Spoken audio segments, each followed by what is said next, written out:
Thanks, Claire. Let's give you the team news, starting with Dublin. And the 5 times All-Ireland champions begin the 2020 decider with their usual solid core at the back, led by skipper Stephen Cluxton, for whom this is a 10th All-Ireland final match. It's going to be a 9th final for 2 of his backs, Mick Fitzsimons and Johnny Cooper. James McCarthy, set to start in midfield again today, is also figuring in a 10th All-Ireland alongside the man who's never played on a beaten Dublin championship team, Brian Fenton. Mind you, neither have Niall Scully nor Conor Callaghan tasted defeat at this level, while it's a completely new experience for wing forward Sean Bugler. Mayo goalkeeper David Clarke was team captain the last time Mayo got the measure of Dublin. That was 8 years ago. It's a 6th All-Ireland final match for Lee Keegan, a goal scorer twice against Dublin in finals, while playing in their first are Oisín Mullen and the very pacey Owen McLaughlin. Final debuts as well for Ryan O'Donoghue and Tommy Conroy, while about to start their 6th All-Ireland finals are team captain Aidan O'Shea and leading scorer Cillian O'Connor. The latter has scored 36 points in finals so far, and after his 4 goals and 9 points in the semi-final, Dublin will be looking to really restrict him. Dublin's subs bench serves to underline their power. Any team would love to have Brian Howard, Paul Mannion and Cormac Costello at their disposal, with Philly McMahon among others hoping to win an 8th All-Ireland medal today, while Mayo have their big guns as well standing in readiness, such as Tom Parsons, Keith Higgins and Darren Cohen, along with the likes of Porrick O'Hora and Jordan Flynn. That's the 2020 All-Ireland football final, the 5th ever between Dublin and Mayo, set to start very shortly at 5 o'clock. And of course we know there are quite a few Dublin players looking to get into the record books today and win their 8th All-Ireland title, and for Ger Canning it's a 78th commentary in an All-Ireland senior final as well, which is an incredible record too. You wanted to pick up on something that Tomas was saying about David Clarke's kickouts. Yeah, we all know that David Clarke's kickouts are not the longest, and he's had to place them, and he's oftentimes come under pressure, none more so than that Super 8 game down in Killarney last year when Kerry really destroyed him. And the thing about Dublin tend to score more points than anyone else. In this year's championship, they've scored at least 20 points in every game, which is incredible for winter football. Normally 12 or 14 points would be a big score in bad conditions. Now, conditions are brilliant here this evening for the middle of winter, and it's credit to the groundsmen that the pitch is so good, considering all the problems that we have had.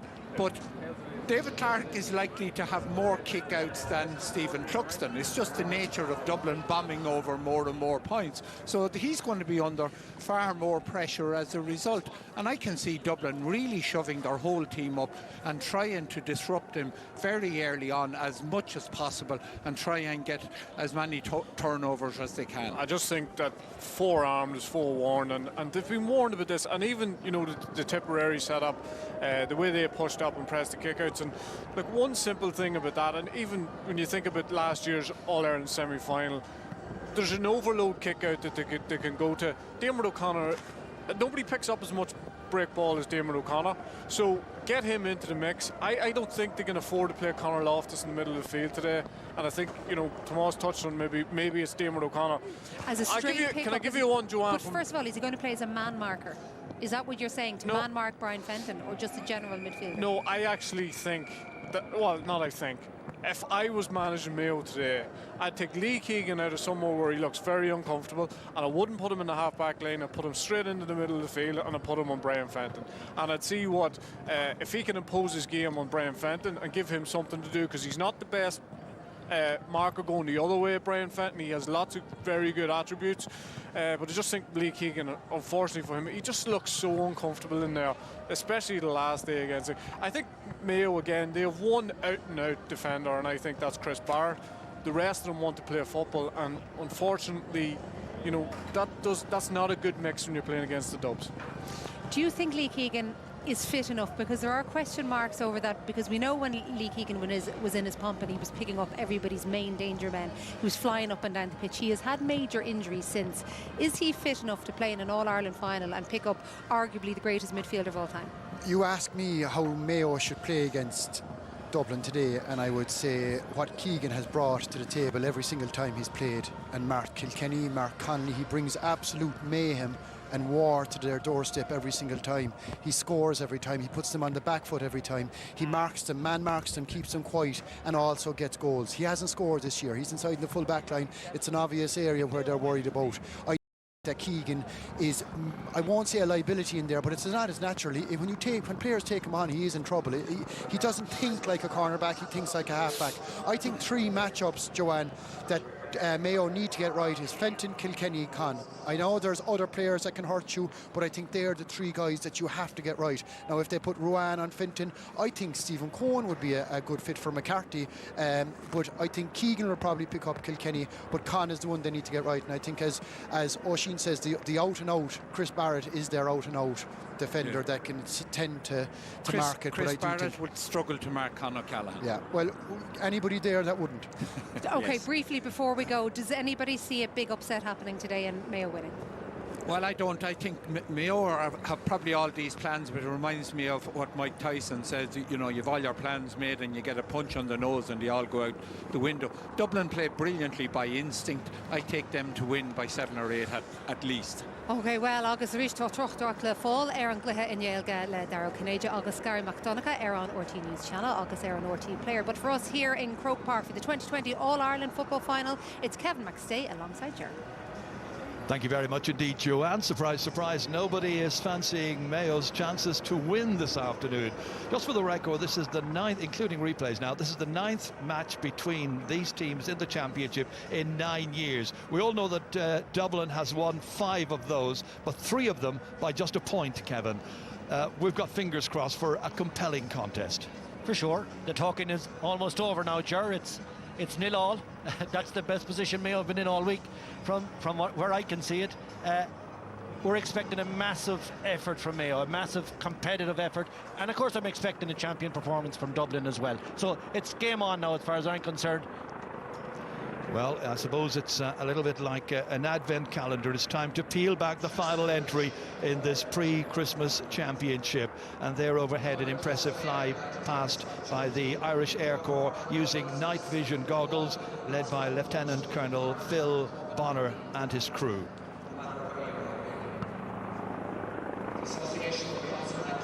Those who have served communities on the front line since March, working with the sick, saving lives and keeping us safe. Your efforts are applauded. Tommy Gomor foi Comina Goif.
Really stirring version of the national anthem. That's what it's all about, the Sam Maguire Cup.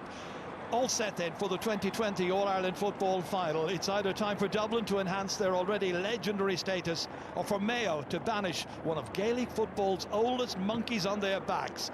In charge, David Coldrick from Blackhole Gaels in County Meath, his 4th All-Ireland Football Final.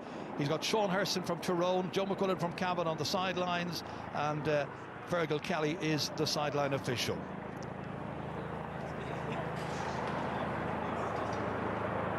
So Croke Park deserted as it was for the hurling final last Sunday.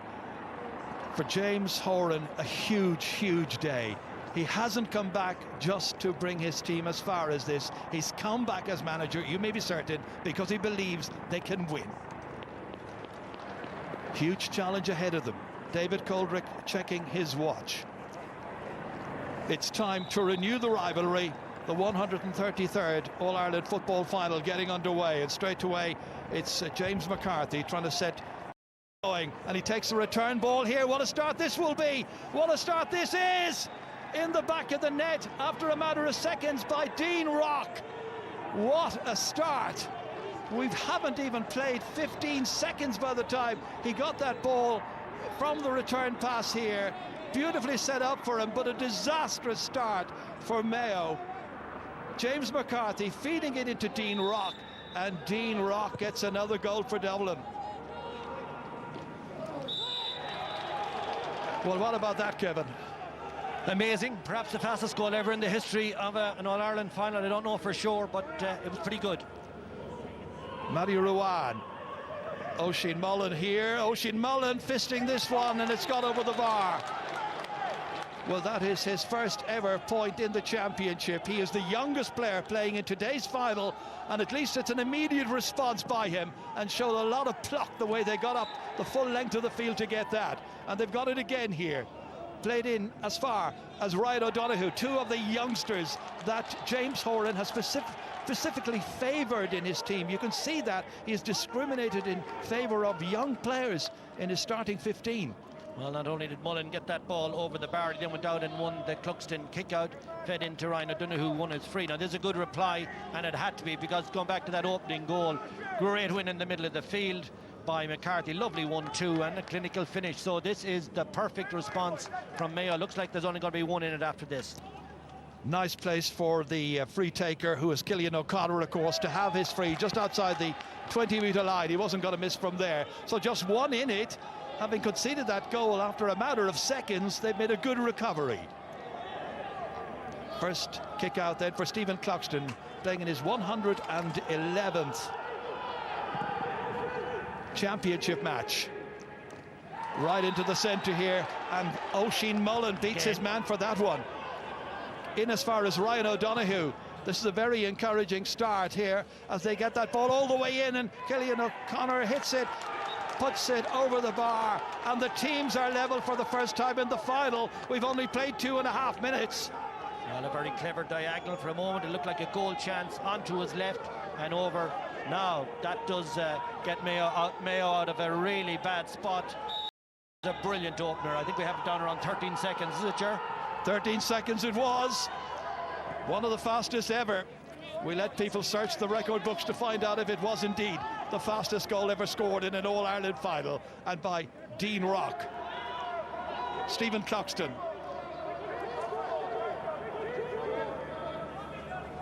Here's Owen Merchant, man whose goal, of course, lit up last year's replay against Kerry. Brian Fenton trying to get away here from Diarmuid O'Connor. All the way down into collected Con O'Callaghan. Mullen is tracking him. Into the corner here, retained by Paddy Small, played a cameo role in the drawn final last year against Kerry. Back out to Brian Fenton, and it looks like Diarmuid O'Connor as the player has gone across, marking him. Nicely retained here by Paddy Small, trying to get away from two challenges, would-be challenges there in the end. Matty Ruan got the hand on him, fouled him, free into Dublin. Chance for them to take the lead again. Well, there's a lovely demonstration of the power that Small brings to it. Sees the gap and backs himself, is fouled, had the advantage, and this is a Dean Rock gimme, I would imagine.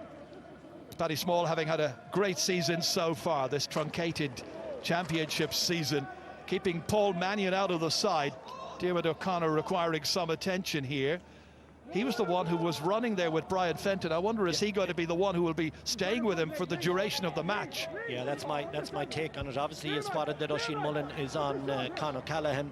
There too, we definitely know. But yeah, Diarmuid O'Connor so far with Brian Fenton. Easy kick then for Dean Rock to add to the goal he got earlier on. So a goal and a point. This is how it came about again, this goal right at the very start.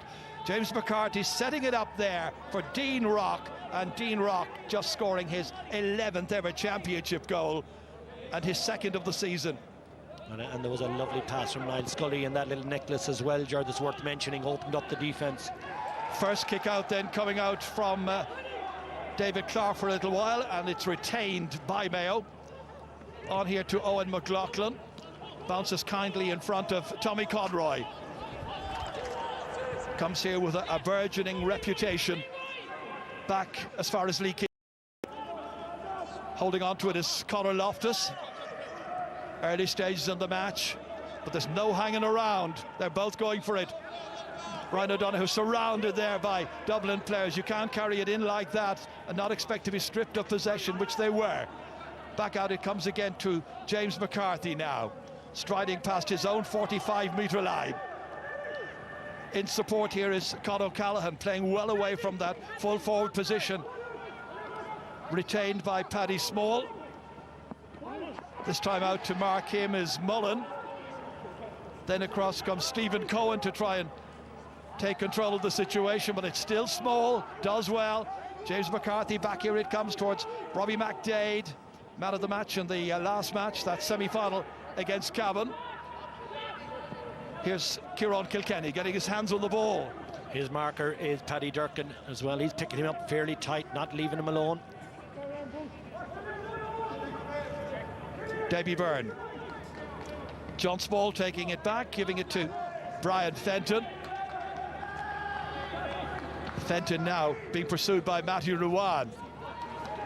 Earlier on it looked like it was going to be Dermot O'Connor who was going to be, and in the end it's Dermot O'Connor comes in, collides with him.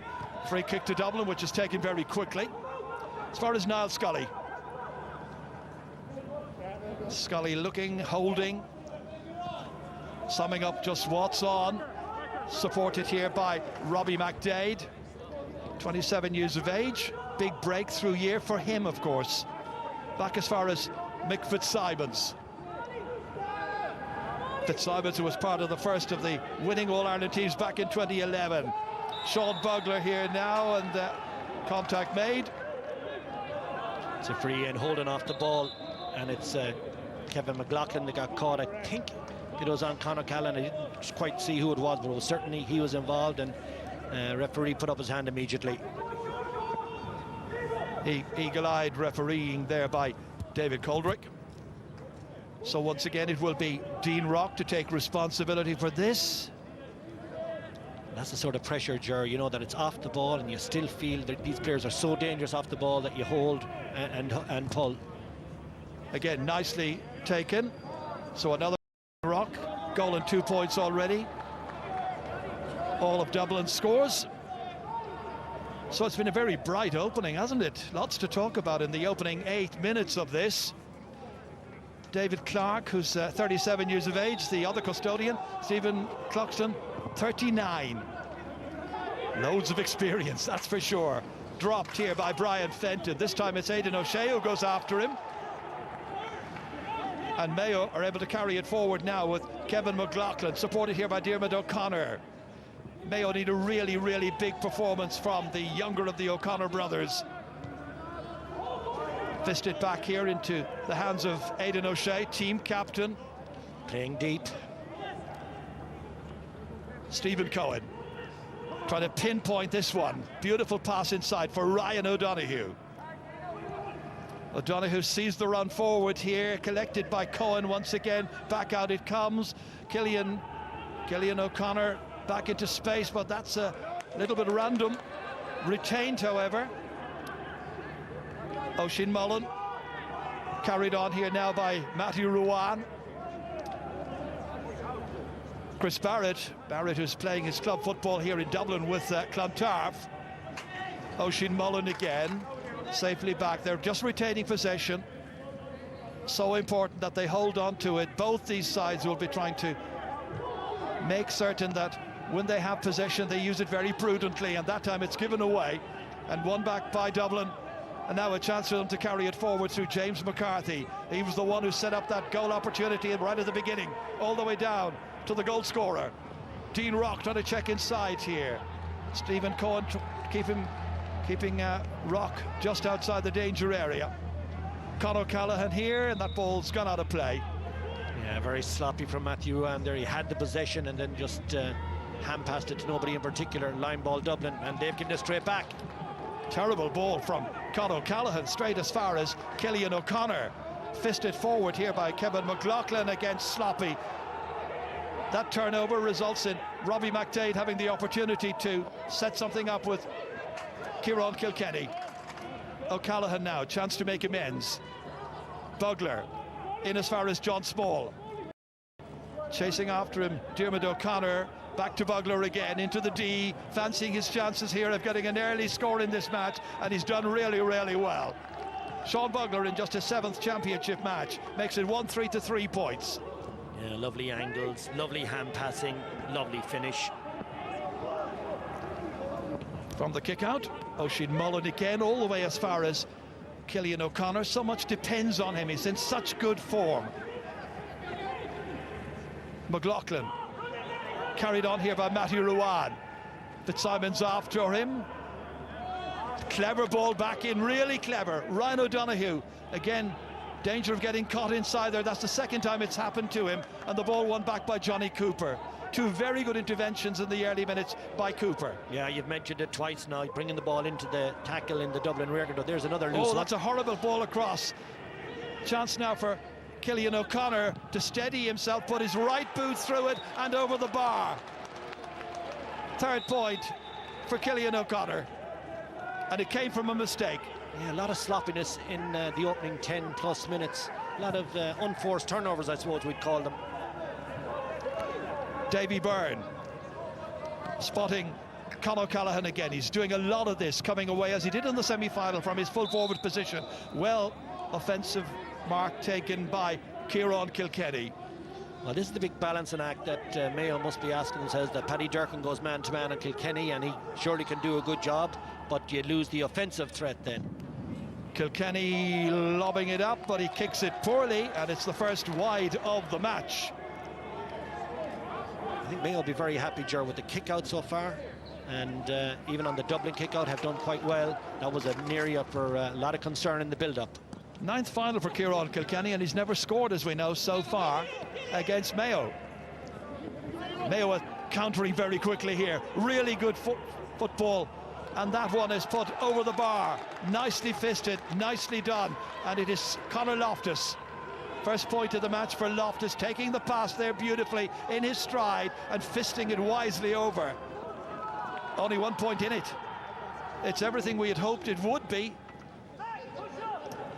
Last year, of course, in the semi-final of the All-Ireland, Mayo led Dublin by 2 half-time after a really good opening 35 minutes. And then there was that disastrous 12 minutes in the second half when they conceded 2-6. Right now, they're battling, and Davy Byrne holds on to it. Big difference last year, I think, was that was the 7th match in 8 weeks for Mayo. This time, both these sides coming in reasonably fresh. Owen Merchant ready to dodge around the challenge of Tommy Conroy. Nicely played to Robbie McDade, beautifully into the path there of Con O'Callaghan, looking to try and check, gets by his man, dangerous, really dangerous, and it comes straight off Diarmuid O'Connor, and O'Connor is pushed in the back at the end by Kieran Kilkenny, and it's a Mayo free kick. Well, that was a goal chance. That just was not a goal chance. If that sounds like a contradiction, Con O'Callaghan was forcing the issue there, Ger, for sure. He had options to his right, but he was looking for the jugular. It was never on, really. Got 2 goals, of course, in those 12 minutes I was mentioning in last year's semi-final, and a goal as well in the 2017 All-Ireland final, his first. Here's Aidan O'Shea. He's never scored in an All-Ireland football final. Paddy Durcan stepping away from trouble. Cohen looks up. Again, they just hold possession here. Try to bring it forward, and Dublin quite happy to get back, get their defensive structure in order. Matthew Ruan trying to breach that. He's succeeded. There's a scoring chance for him, and he underhits it. It was a tame effort in the end. There was a point on, surely. Yeah, and he got the advantage of a poor hand pass. Johnny Cooper just corrected it for him, and he got the deflection back in, and it was a very easy enough point into the goalie's hands. Diarmuid O'Connor battling very hard against Robbie McDade, who's finding it very awkward and uncomfortable, and in the end holds on too long, and it's a free kick to Mayo. Big energy turnover there. That will get his colleagues well revved up. Got caught in possession, a little bit isolated. Tough call enough as well. I thought he might have been fouled. Lee Keegan much happier to be away from duty in the full back line. Ryan O'Donoghue again, good ball. Kevin McLaughlin. O'Donoghue was praised by his manager for his decision-making in the semi-final. That kick is a nice one. Really good play. Just his second ever championship point, scored against Galway. But what about this? This is the goal chance here, which was to Con O'Callaghan, and in the end it was Diarmuid O'Connor who managed to get in the way. And this was that effort by Matty Ruan, which was really underhit. But it finished with this score by Ryan O'Donoghue from Belmullet. Teams level. The referee is having some words, or maybe he's just looking at Diarmuid O'Connor. Have to comment on Ryan O'Donoghue, who's had a really bright opening for Mayo. He's asking lots of questions off the Dublin defence, and the kick out is still an issue. Even if the short ones Dublin can get away with, the longer ones Mayo are contesting very strongly, and that is where they need to keep their focus. It's well recovered now from the goal position, you'd have to say, and very nicely poised. Dublin retain this kick out, as you would expect from that little short dinked kick by Stephen Cluxton. Now a chance to make some headway. 63 clean sheets in his career with Dublin for Stephen Cluxton. And here's Merchant now, impishly carrying it forward here. Options to his left. O'Callaghan trying to turn away from the challenge. Then it's the very resolute Niall Scully, gets caught. Free kick to Dublin. Teams level for the second time. That's a free kick that just works out in Dublin's favour because it was misjudged by Mayo, and Kieran Kilkenny has this opportunity maybe of making an angle for himself or someone else. Again, held on to here, Scully, all the way back as far as Robbie McDade from Ballybowden St Enda's, trying to get away from Owen McLaughlin. Yet to see McLaughlin make those forward surging runs from wing back. This time Con O'Callaghan gets it, gives it out here as far as Brian Fenton, steadies himself, and it drops to the left and harmlessly wide from a Mayo point of view. Missed opportunity, two wides now by Dublin. Yeah, it was obviously Fenton was going for the point, but it was a dangerous one. So it's level at this stage as we head for the first water break. Dublin 1-3, Mayo 6 points. Colm Cooper on pitch side. Colm, what are you making of it so far? Well, what a start, sure. Amazing start. The Dubs catch the kick out, James McCarthy through the middle. It's the start that Mayo didn't want. First of all, it's a brilliant catch by McCarthy. He takes off, he plays a 1-2 with Niall Scully. It opens up. Scully, beautiful pass into his stride, and when you need some composure, beautiful pass, and Dean Rock is never going to miss from there. It's definitely the chance that the Dubs were looking to create. Brilliant start, but to be fair to Mayo, they came back into the game, they got the next 3 scores, superb response, and what has impressed me about Mayo is their tackling. The Dubs are getting nothing easy, they're tackling, and on the kickouts, Mayo are ultra competitive on it, so they'll be really happy with that start. All to play for, Mayo in a very good position, they'll be really happy with that. Thanks, Colm. So far a very satisfactory position from Mayo's point of view, but it's only the first quarter, Kevin. Yeah, but it's been a good opening quarter. I suppose the start that Mayo just would never have wanted had happened because of the brilliance of Dublin, and maybe the opportunity for Dublin to stretch it out, but the reaction from Mayo, from the underdogs, was top class, and to bring it back, I think, to level pegging at the first water break, they'd be delighted with that. Emphasising the underdogs tag, of course, Dublin, 41 championship matches unbeaten, stretching back over 6 years. The next thing we're going to see now will be a Mayo kick out. And there was so much talk, of course, in the build-up to all of this as to how David Clarke would negotiate these kickouts. Spectacular setting in Croke Park tonight. What a shame the crowds aren't here. Please God, next year that will all change. It is what it is right now, however. So the second quarter gets underway. Booted into the middle, and that should be, but isn't Brian Fenton's, and instead it's taken away here by Conor Loftus, the 26-year-old from Crossmolina, all the way up here as far as Owen McLaughlin. Back out it comes again. Ryan O'Donoghue has had a very impressive start to the match. Busy, influential, loads of energy. Back as far as Oisin Mullen. Quick look over his shoulder. Booted across by Paddy Durkin. On as far as Tommy Conroy. Now where's the finish here? Killian thought about passing, deceived the Dublin back maybe. Back as far as Stephen Cohen. And they just got lucky there and managed to retain it. And that's twice now, because Owen McLaughlin got caught on an earlier block, just too casual on it. The Dublin marking will be much crisper. And that time it's fisted away. No nonsense stuff by Dublin. Out as far as Con O'Callaghan. So many possessions for Con O'Callaghan so far in this match. Under 19 minutes gone. Back here to Robbie McDade. Sean Bugler. Bugler trying to get away and succeeding in getting away from Tommy Conroy. Mick Fitzsimons, the cooler man. In here to Rock, plays it off very quickly, smartly to Niall Scully. Dublin trying to turn it on. Crisscrossing, Kieran Kilkenny. Rock again now, having a look up to see just what's on. Spotting John Small. Booted in here, up into the air. The umpires have a good look at it, but decide it has gone the wrong side of the upright for Paddy Small. So it's another wide. 3 for Dublin. Ooh, risky. Owen McLaughlin did well to hold on to that. Trying to get away now from Con O'Callaghan. Two lively young men. Kevin McLaughlin tearing through the centre. Aidan O'Shea, quick hands, really good work. Nicely distributed up here. Well taken. Great play by Killian O'Connor. That advance mark. You're getting the reason why Conor Loftus is playing the middle position, because he brings that lovely soft skill by the boot, and he can pick out that mark pass. Well claimed, surely the equaliser.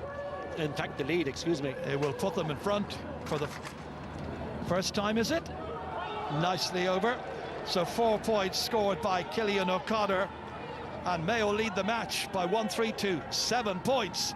That was that lovely ball through, and this was a wonderful mark because he had to battle for that against Davy Byrne. He did. He had a lot to do. I give all the praise to young Loftus, but O'Connor did claim the mark tremendously well. It's 10 minutes now since Dublin last scored, which is a little concerning. Again, good play here by Conor Loftus. Aidan O'Shea now, team captain, operating around the middle of the field when we might have expected him to be up there supporting Killian O'Connor. Kevin McLaughlin here as far as O'Connor, again using the offensive mark.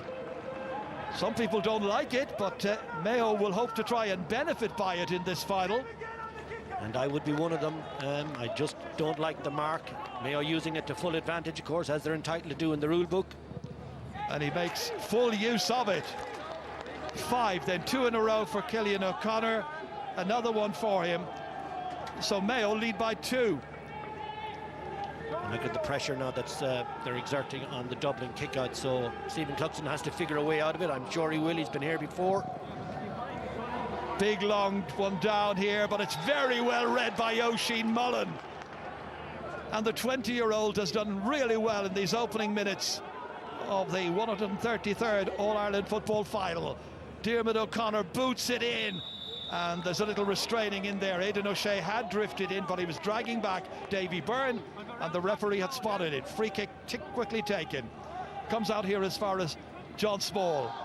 Pushed back by Owen McLaughlin.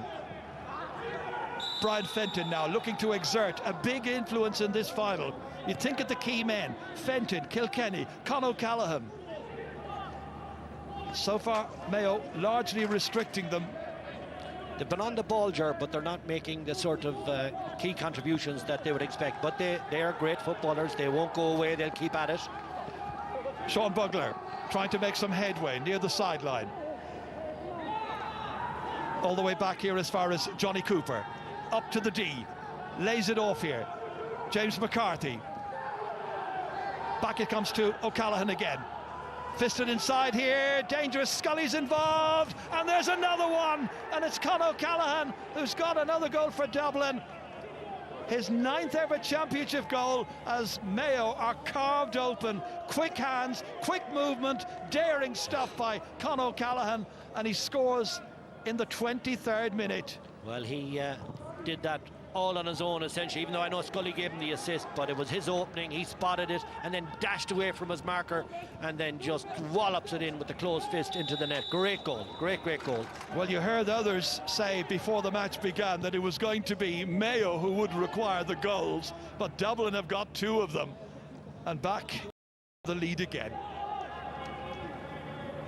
Fascinating final, certainly. Chris Barrett now. Challenged, pushed to the ground in the end, rather needlessly. Again, that ball played in there towards Ryan O'Donoghue, who's done really well to get a free kick out of that. Well, it was a probing ball there. Could have been lost very easily. Yeah, that probing ball is about the best we can call it, because I thought it was ill-judged. Chris Barrett played a really, was it even 50-50? Thought the Dublin player got to it first, but Dave Coldrick has given the free to Mayo, and it's a big free for Cillian O'Connor. Just got a glimpse there of Desi Farrell on the sideline, an All-Ireland winner, of course, in 1995. Cillian O'Connor has got 5 points so far in this match.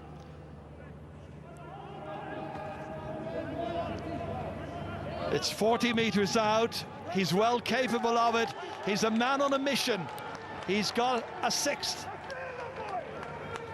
And another great response to the goal, it has to be said. Anything that has been asked of Mayo, they've answered it so far. As you have to say, Dublin have as well. The goals have really made the difference from a Dublin perspective. And here's the free kick again, and they have to go short.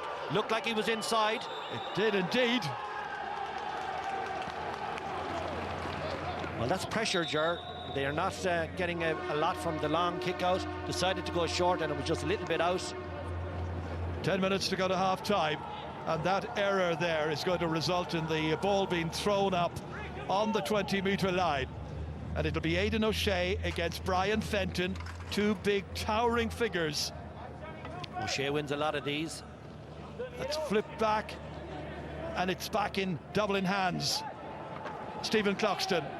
Oh, risky one again as it came out to Brian Fenton. He was caught there.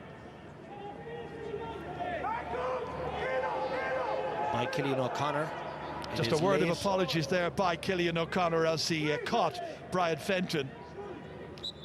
Free kick the outcome anyway, and it's going to be James McCarthy who will take it.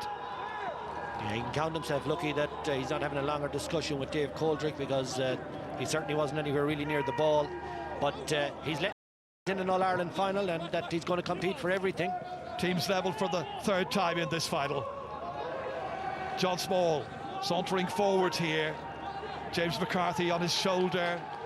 Happy to see Sean Bugler full of energy, able to kick that ball in quickly. It was intended for Con O'Callaghan again. Con O'Callaghan with 4 championship goals against Mayo.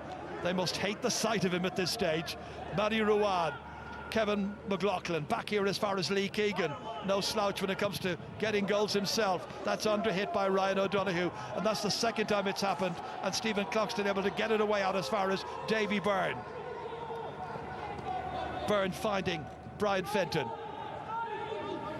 Measured build-up from inside the Dublin half, all the way across as far as Scully, and made his championship debut against Mayo back in that 2017 final.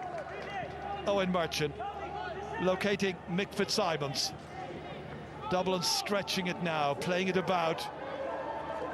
Kevin McLaughlin trying to put paid to that particular would-be attack by Mick Fitzsimons, but in doing so fouled the cooler player as well. Here's McDade again, looking for options right up to the edge of the D. O'Callaghan always willing, getting away from Diarmuid O'Connor onto his left and beautifully over the crossbar. Yeah, he's causing massive problems now because he's got that lovely step, Con O'Callaghan. Look at it there, he's taking him outside, and he's got both feet as well. It doesn't particularly matter. Great score for Dublin. Goal and a point by Con O'Callaghan. What a lovely turn. Fleet-footed, lovely style, so smooth and effective. Mayo now trying to counter themselves. Dublin pursuing them vigorously, however. Pressure on Chris Barrett. Looking up to see just where Stephen Cohen was. 2-4 for Dublin, that's 10 points. Mayo 9. Dublin by the minimum. Oisin Mullen trying to get away from Brian Fenton. Then change of direction. 2 men after him. Nicely inside to Ryan O'Donoghue. Picking out Tommy Conroy. Yet to score in this final. Did really well against Tipperary. Also well against Galway in the Connacht final. Wisely decide to play it back here to Matty Ruan. Just try a risky one and lose possession. Aidan O'Shea fisted in here. Kevin McLaughlin trying to get away from Fitzsimons, who caught him. Free into Mayo, chance to level the match. And I think there was an advantage to be played there, but Dave Coley just went to his whistle a little early because Aidan O'Shea had taken that pop off Kevin McLaughlin, was making tracks towards the Dublin goal, but they'll take the free in lieu. So he has a 5-second advantage. He can play there and then bring the play back, and he doesn't bother with it this time. And that can happen sometimes. The referee just blows a little bit early. He wants to give the free for the infraction. Cillian O'Connor, 6 points already today. That makes it 42 points in All-Ireland finals in all. 35 metres or thereabouts from his target. Nice follow through, but he's misjudged this one. It's only Mayo's first wide. Comes after nearly half an hour. Remember in the semi-final against Tipperary, they went until 59 minutes before they had a wide in that game. So Dublin by 1 still. This kick out all the way down. Scully let it run over his head and then goes chasing after it. Diarmuid O'Connor trying to get ahead of Scully, bending his back, getting this one under control. Scully then comes in and fouls him. A lot of good work there by Diarmuid O'Connor to ensure that Mayo would have the advantage. Kevin McLaughlin, Lee Keegan, former Footballer of the Year. 2 men into challenge, missed completely by James McCarthy. Keegan looks to his left. O'Donoghue dodges past one, gets by the second, kicks it under pressure and kicks it over the bar. And the teams are level for the 4th time, and that's the 2nd point in this final in his 5th championship match by Ryan O'Donoghue. Now that's an inspirational score because he took the ball on with a lot of dubs in defence and confronting him, and he still found a way to get through it. Big dash by Lee Keegan as well. Good to see that from a Mayo perspective. Dublin will be a bit disappointed with the tackling. Oh, that was very fortunate. It went under the legs of Mick Fitzsimons, but retained here by a Dublin player, Owen Merchant. Not the ultra-smooth Dublin performance that you have always expected, but this man has made a difference. Con O'Callaghan, certainly that goal of his, hugely important. Paddy Small to his older brother John. Good work here. What a good shot that was, rising up and over the bar. But a fine point by John Small. It might even have been in for a goal there. Yeah, drives it over the bar, but a lovely step jar to avoid his marker. Really clever play from Small. The 2 Smalls, of course, playing for Ballymun Kickham's. Dublin champions just a matter of a couple of months ago. Owen McLaughlin. Here's Conor Loftus. Matty Ruan then seeing a little gap, going on a solo. Gives it to Cillian O'Connor. Mullen looks to his left. Has a couple of options over there. Diarmuid O'Connor, highly industrious. Paddy Durkin. Stephen Cohen now. Outside waiting. Tommy Conroy. Up to the 20-metre line. Took a step or two too many, however. Inexperience there. Very obvious free kick to Dublin. Promising situation for Mayo comes to naught. 3 minutes to go to half-time. Yeah, Tommy Conroy just not quite got into the pitch of it yet. Earlier on, he almost did a double hop over in that same corner, so the rhythm that he'd be searching for a wanting just hasn't arrived yet, and Dublin tidy up another turnover. Johnny Cooper from Na Fianna. Huge day for the Na Fianna club, of course. Here's another member of the club, Owen Merchant, and of course Desi Farrell, also a Na Fianna man, and our GAA president John Horan. Nad Scully. Kieran Kilkenny yet to score. Chance to put that right here, but I think he's dragged it the wrong side of the upright. He has, and it's a 4th wide against Dublin. Isn't it amazing how certain games have the Indian sign on you, Jared? That's, you know, they're playing Mayo. I think he's playing Mayo for his 5th time, and I read where he has yet to score against them in those championship matches. Amazing. Well, he got 4 points in last year's replayed final against Kerry. Mayo know only too well what he's capable of. Here's Lee Keegan. 2-3 himself in finals, Keegan. Nicely forward, taking up the full forward position. O'Donoghue laid off here as far as another young player. Conroy, was going left. Cluxton decides to begin the counter-offensive. James McCarthy. Plenty of space now, which to manoeuvre. Looking up and booting it down towards Small. That's Paddy Small. Let it run from his grasp. Durkin got in quickly. That was Conor Loftus as he was about to try and pick that up. In came the boot of John Small. Free kick to Mayo. Oh, that's badly given away. Straight to Johnny Cooper. Just needed a case of taking a few extra seconds and being sure about it. Instead, Mayo retreat and Dublin come forward. And it's Scully booted into the corner here. Down towards Kieran Kilkenny. Up against Oisin Mullen. Kilkenny just wisely now holding on. Having a go again, and this one looks good, and this one is over the crossbar. And he's got his score. A couple of tries by him, took on the responsibility and made it count. 1 additional minute will be played, but Dublin lead by 2. Matty Roy now coming forward, looking to see just what's on here as Kevin McLaughlin came across, and as he was doing so, Johnny Cooper got into his back, fouled him. Free kick quickly taken in side towards Aidan O'Shea. Turned around from Davy Byrne. Aidan O'Shea looking to try and get a score here, and almost losing it, and in fact he has now lost it. Overly ambitious, lacking in support, and Dublin are able to bring that ball down through Sean Bugler. Into stoppage time. Niall Scully trying to get away from Owen McLaughlin, who reached in, caught him, concedes the free kick. Dublin 2 points to the good. Paddy Small now, it bounced kindly for him. Able to turn. 3 Mayo players around him, but nobody able to get close enough to put in a challenge. Sean Bugler, challenged that time by Conroy. Back to John Small. There's a huge gap inside there, Robbie McDade. And as that was coming through, the referee's whistle sounds, and it's got to be a free out. Foul there on McLaughlin. There's the last attack. This is Aidan O'Shea here. He certainly was bounced, trying to get it under control, but never quite got it there to the extent that one would expect. Yeah, he wasn't, that last replay we had a look at, Aidan O'Shea wasn't happy at all with Dave Coldrick.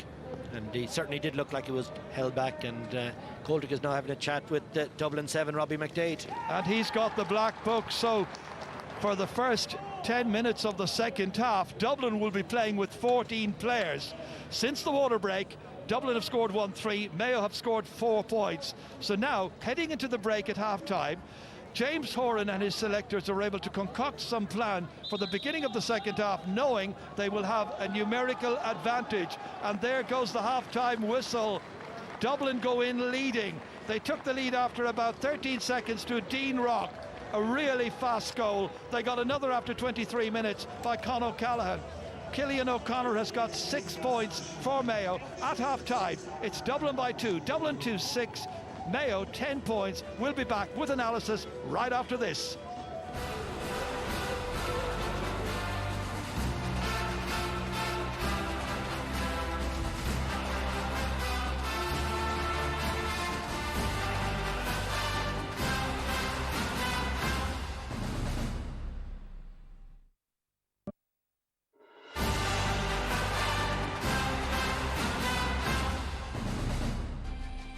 This is the scenes at the end of the first half. You see Keith Higgins in yellow and Philly McMahon in red for Dublin, and Aidan O'Shea in there as well.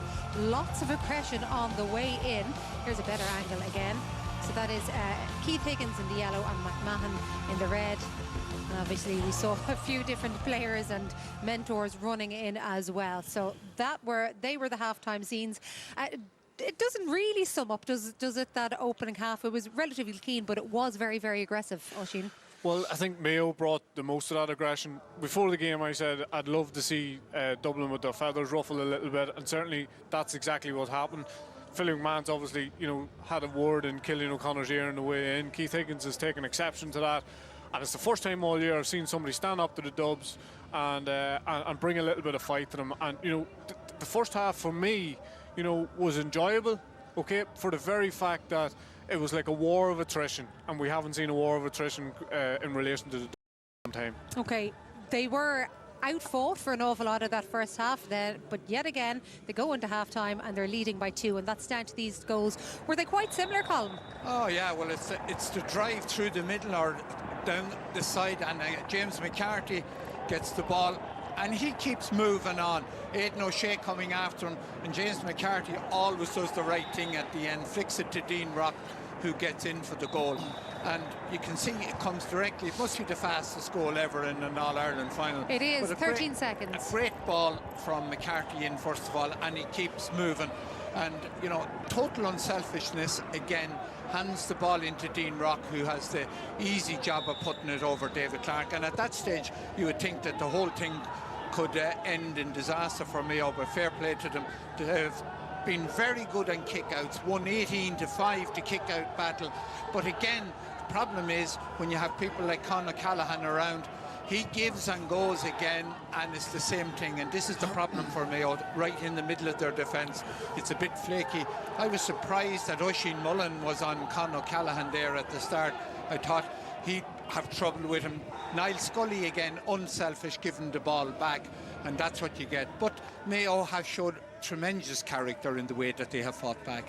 They certainly have. By the way, it is the fastest goal in an All-Ireland final in history. 13 seconds. The previous one, 34 seconds, back in 1962, and it came from a Kerry man. And speaking of Kerry men, Mayo built an awful lot of their comeback, which they responded so well to the early goal concession. But was a lot of it built on how they dealt with both kickouts? Yeah, I think we spoke before the game. We spoke about David Clark, and we spoke about how he needed to change things up, how Mayo needed to scrap for a ball around the middle of the park. I think that he has been outstanding.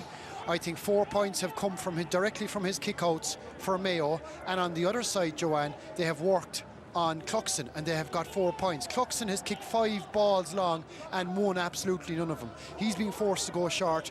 I think it was the one thing we said before the game, that they'd have to push up high. It's very aggressive. There's 4 across the top here.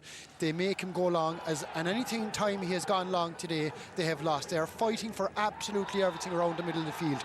Now, if you look at it and if you think about it, last year they were 2 points ahead. Now, Dublin's goals, I think the first one they'll be disgusted with from the throw-in. But Cillian O'Connor is another.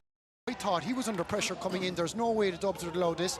But Oisin was on about this beforehand as well, where they're swarming, they're overloading on one side, getting bodies in. But I think, Oisin, it's the breaking ball where they're actually driving in, like, isn't it? Yeah, no, absolutely. And I think, when you consider, the 2 kickouts that they have gone to today, as far as long kickouts are concerned, Aidan O'Shea try and isolate him, and then the overload, which, as I said before the game, forearmed. They know that has been an issue, and they've obviously spent the last week working on that.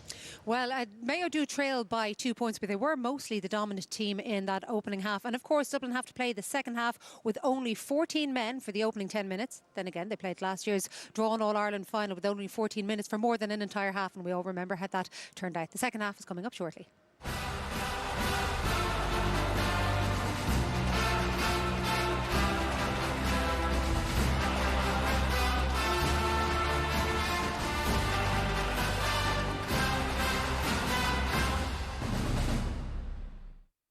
That one.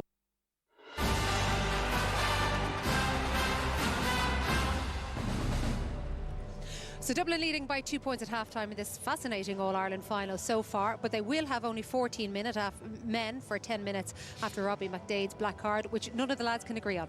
Should it have been or should it not have been? Yeah, well, I'm looking at it from the point of view of, I suppose, Does he have to get out of the way? He's after giving a pass, he doesn't get out of the way. I do think, though, he knows what he's doing. I think that he knows that he's going to block that run. But does he actually have to jump out of the way and allow McLaughlin come through? The lads disagree. I don't think that's his responsibility to get out of the way. I mean, but I still think he knows what he's doing. I still think he knows, well, I'm going to block this and I'm going to help this out here. Hopefully I won't get done for it. I wouldn't dispute that, but I'm only saying I don't think it's his responsibility to get out of the way. I mean, he doesn't, manoeuvre his run in order to take McLaughlin out of it. Kevin McLaughlin ran straight into Robbie McDade. He knew exactly. Kevin McLaughlin is the old dog for the hard road. He could see what was happening, ran straight into him and went down in a heap. Not only got the bonus of a free, a black card and a Dublin pint that was disallowed. So you do actually agree then, but what do Mayo do now? Because they have an extra man. They'll remember what happened last year between the 35th, 47th minute. Dublin scored 2-6. I think the biggest thing Mayo have to watch is they're creating war around. They're tackling everything that moves around the middle. But as a result, because they're pushing so hard, the back, the 2 goals that we saw, they're open at the back. John Small got through for a point. They have to tighten up at the back. I still think they have to be aggressive. They have to keep winning the kick-outs. But the next 10 minutes is key. The next 10 minutes of the match is absolutely key. They have to stay there. There's going to have to be a sacrificial lamb if they were going to make the middle between the 245s a war zone, which is exactly what they've done, and they've made a very good job of that. They turn the ball over consistently, but just inside. So I think it's pretty simple to do what to do for the next 10 minutes is to isolate Lee Keegan, play him as a sweeper. And make sure that they're not as open at the back as they once were. And also, I think rather than just a traditional sweeper, so an attacking sweeper, is it? Not even that, Joanne. Somebody who is manning the full back line. So not a traditional sweeper is sitting in the edge of the D, a deep sweeper. Yeah. And if they can get ball up to Killian O'Connor, in many respects, Dublin will ignore that again because they're so used to playing with 14, and as well as that, they are very calm. They are the team that work best. But Mayo have nullified to a large extent Brian Fenton and Ciarán Kilkenny, the 2 big Dublin players.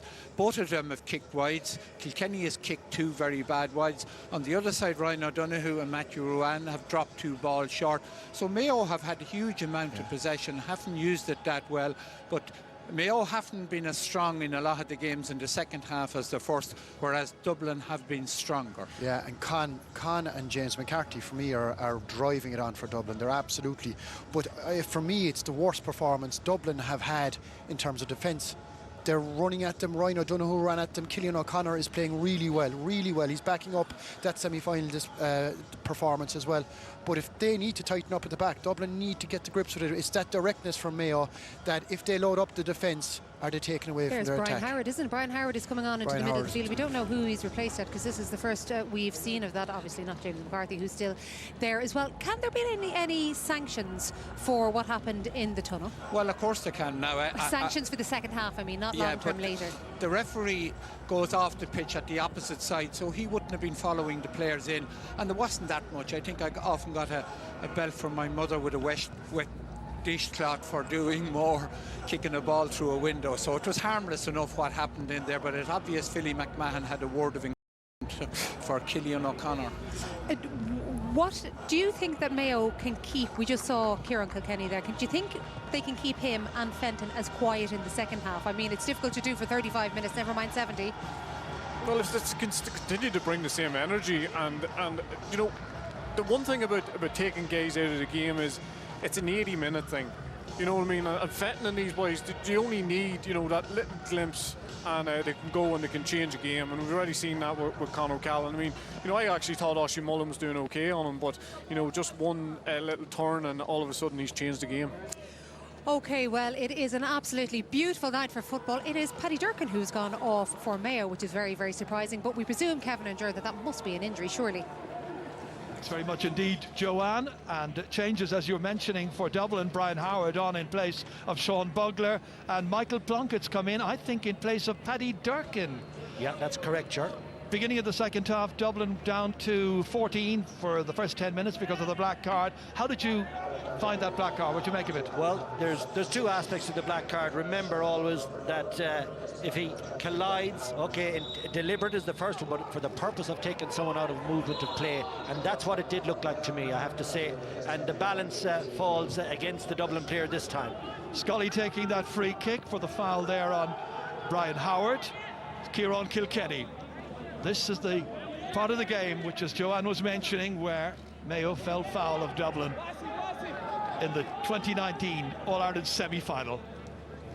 They got 12 points in 12 minutes, or 2 goals and 6 points in that portion of the game. And it absolutely shattered Mayo on that occasion. It's Plunkett that's gone in to do that sweeper role that Oisin was talking about at half-time, and he's staying there very steady. Well, in 8.5 championship matches now between these teams, dating back to the All-Ireland back in 2012, it's goals that basically have been killing Mayo. With the 2 conceded today, it means they've conceded 16 goals over those 8.5 matches. By comparison, Mayo have only scored 6 themselves.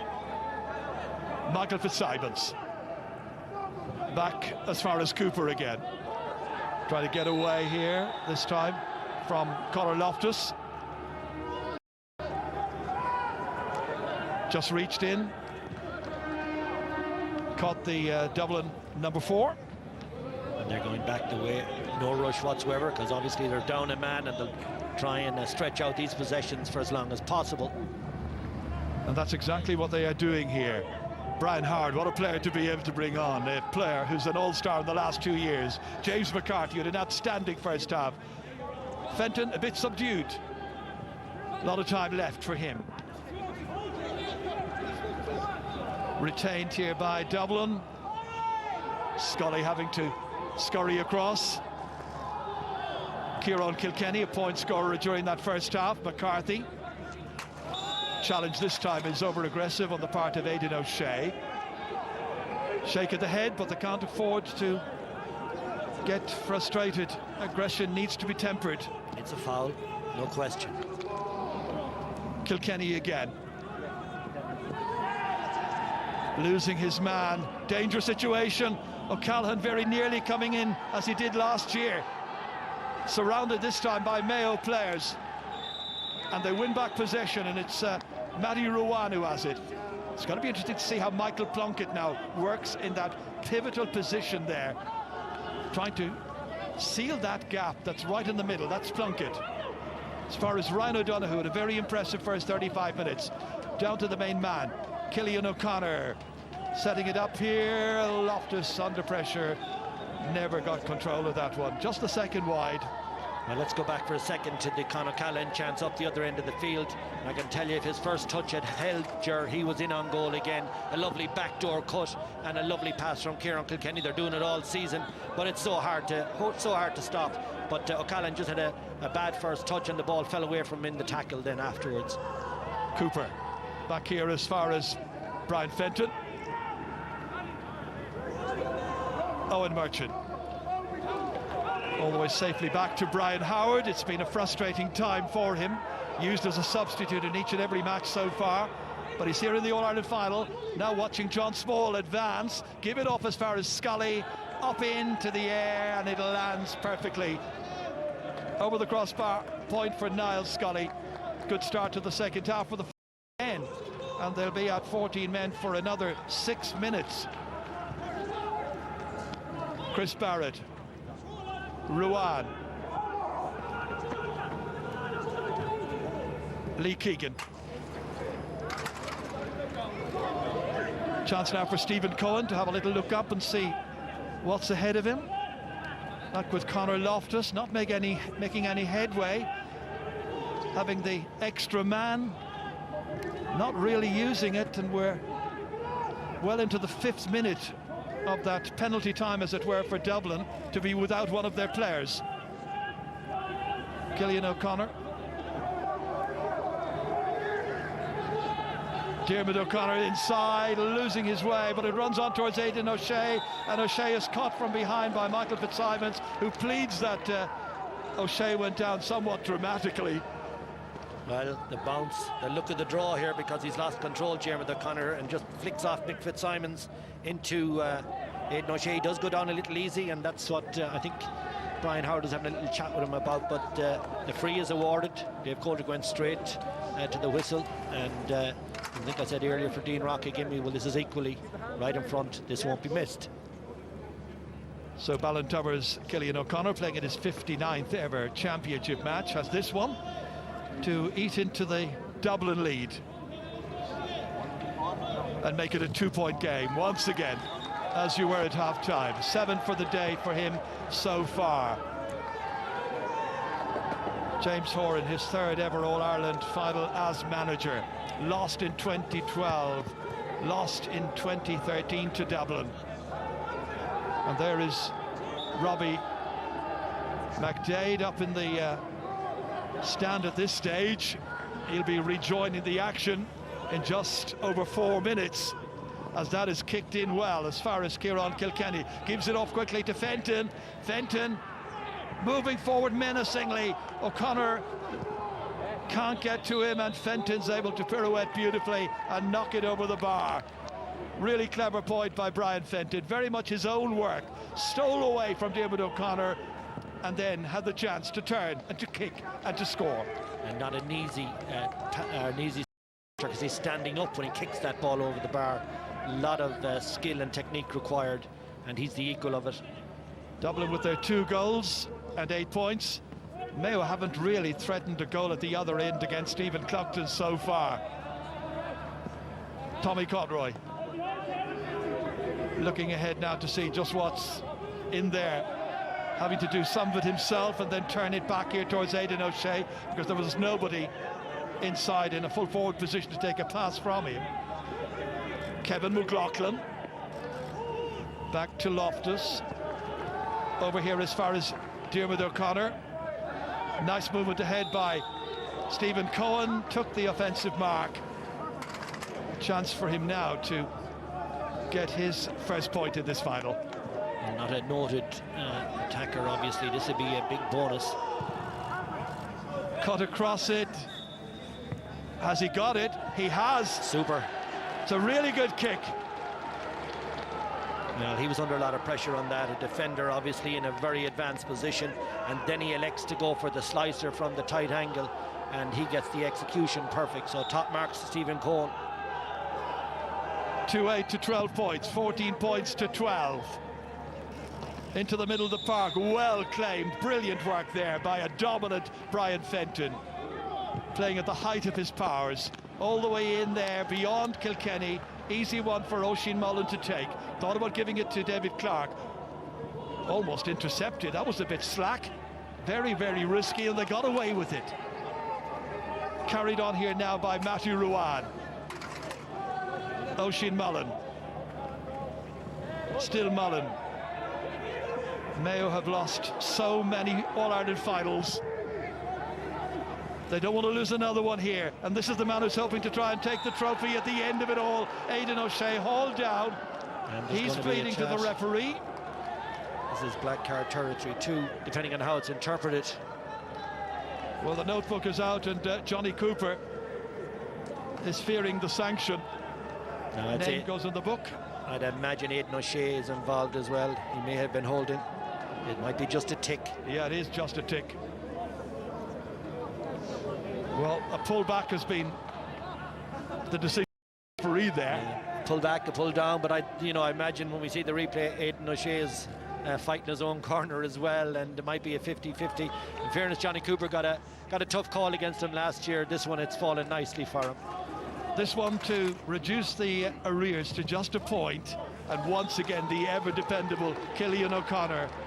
Here it is once again here. Well, he does great to win it in the first instance. Now look at his left hand. No, I think the referee's got that one right, Ger, I have to say. There's so just a ticking, no name taken. You could hardly call that a deliberate pull down. I think it's just two men going at it fairly strong.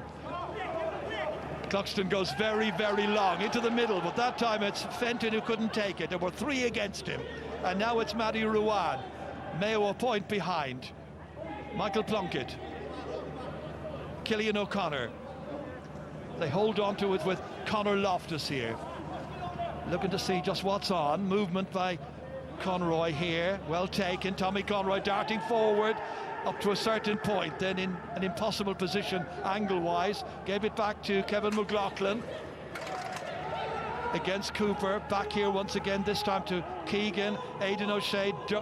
Good throw of the shoulders. Ooh, that was a crunching challenge that time by Michael Fitzsimons, and the referee says perfectly fairly executed. Down went the Mayo player. Certainly felt the effects of that. Mayo putting the pressure on, but calmly taken out by Brian Fenton, and the referee. I think it's Oisin Mullen, and he got the full force of Mick Fitzsimons. We'll just see it here. No, it's not. It's Lee Keegan. It's Lee Keegan. Now, was it absolutely shoulder to shoulder? Oh, not a chance. That's frontal. There's no doubt about that. He has a good and the referee is right on the spot, yeah. Isn't he?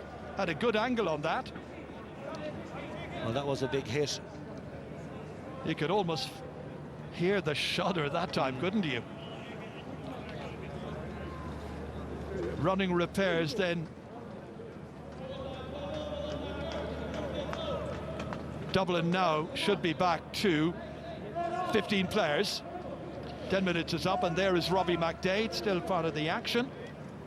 Man who got a goal against Cavan. Man of the match again that afternoon, that evening, here in the All-Ireland semi-final. Well, Lee Keegan's a tough warrior, but he shook to the gun, there's no doubt about that. Not the greatest pass of all time. It did walk him into the tackle, if you like, but my sense is that wasn't a tackle, that was a foul. It was pretty frontal, but these things happen in split seconds. Referee had a great position, sure, and he says no, play on, and he made that decision very, very quickly, but you can see that Lee Keegan is shook. My sense also, Kevin, is that this final is there for the taking for both of these teams. Well, of course it is. 14-13 and 25 minutes probably and more left yet on the clock. So who wants it the most? Mayo have put themselves into a very decent position. Dublin naturally have themselves in a very good position as well, so a lot to be played for yet. Mayo putting on a bit of a press, but it's broken easily here by Owen Merchant. Fleet-footed away right up to the opposing 65-metre line. Robbie McDade happy to be back in the action again. Brian Fenton looking to set up the next score for Dublin. Dublin looking to win 6 All-Ireland titles in a row. Mayo looking to win it for the first time in 69 years. Dermot O'Connor.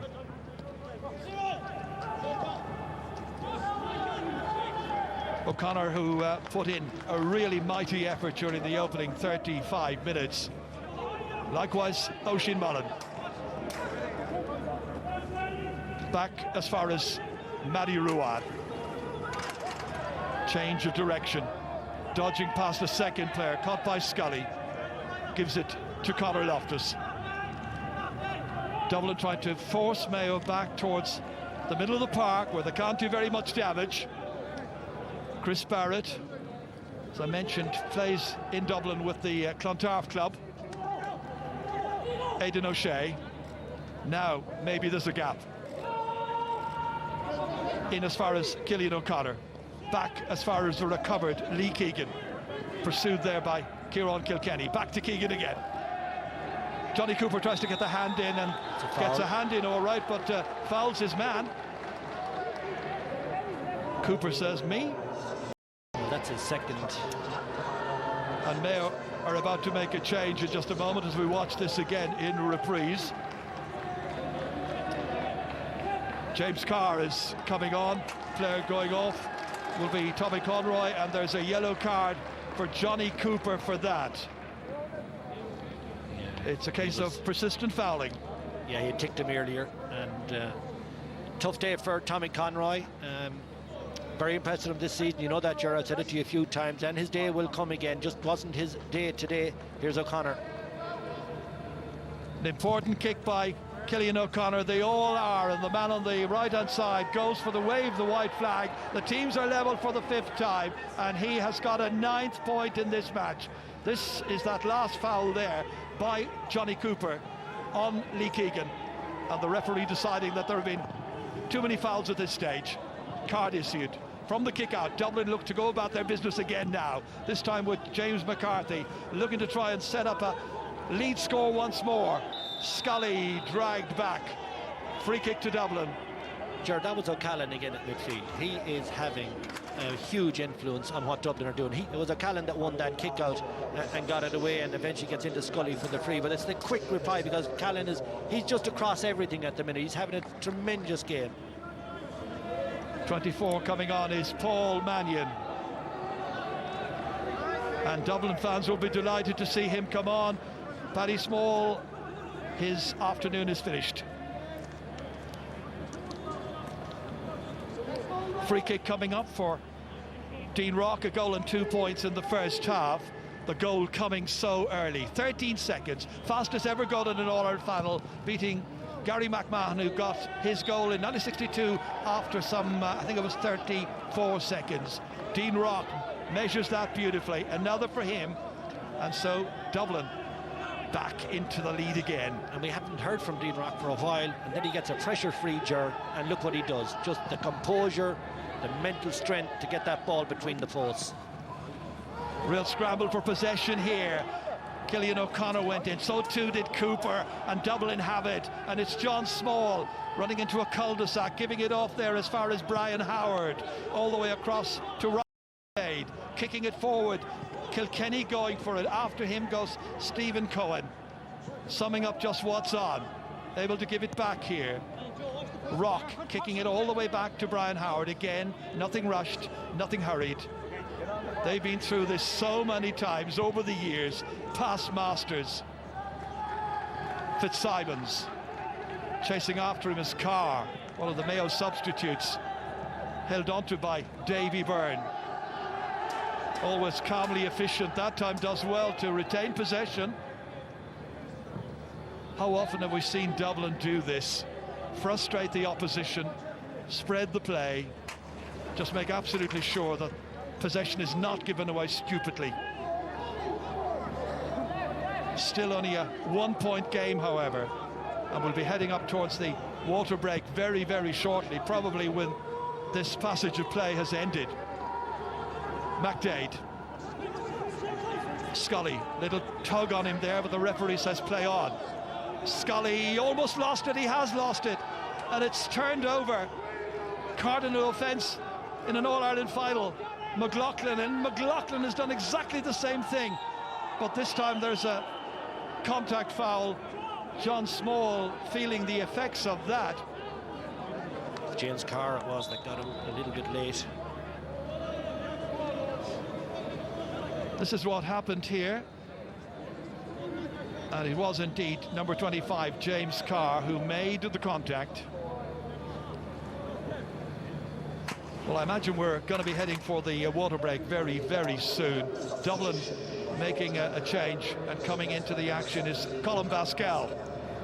Player going off is Johnny Cooper.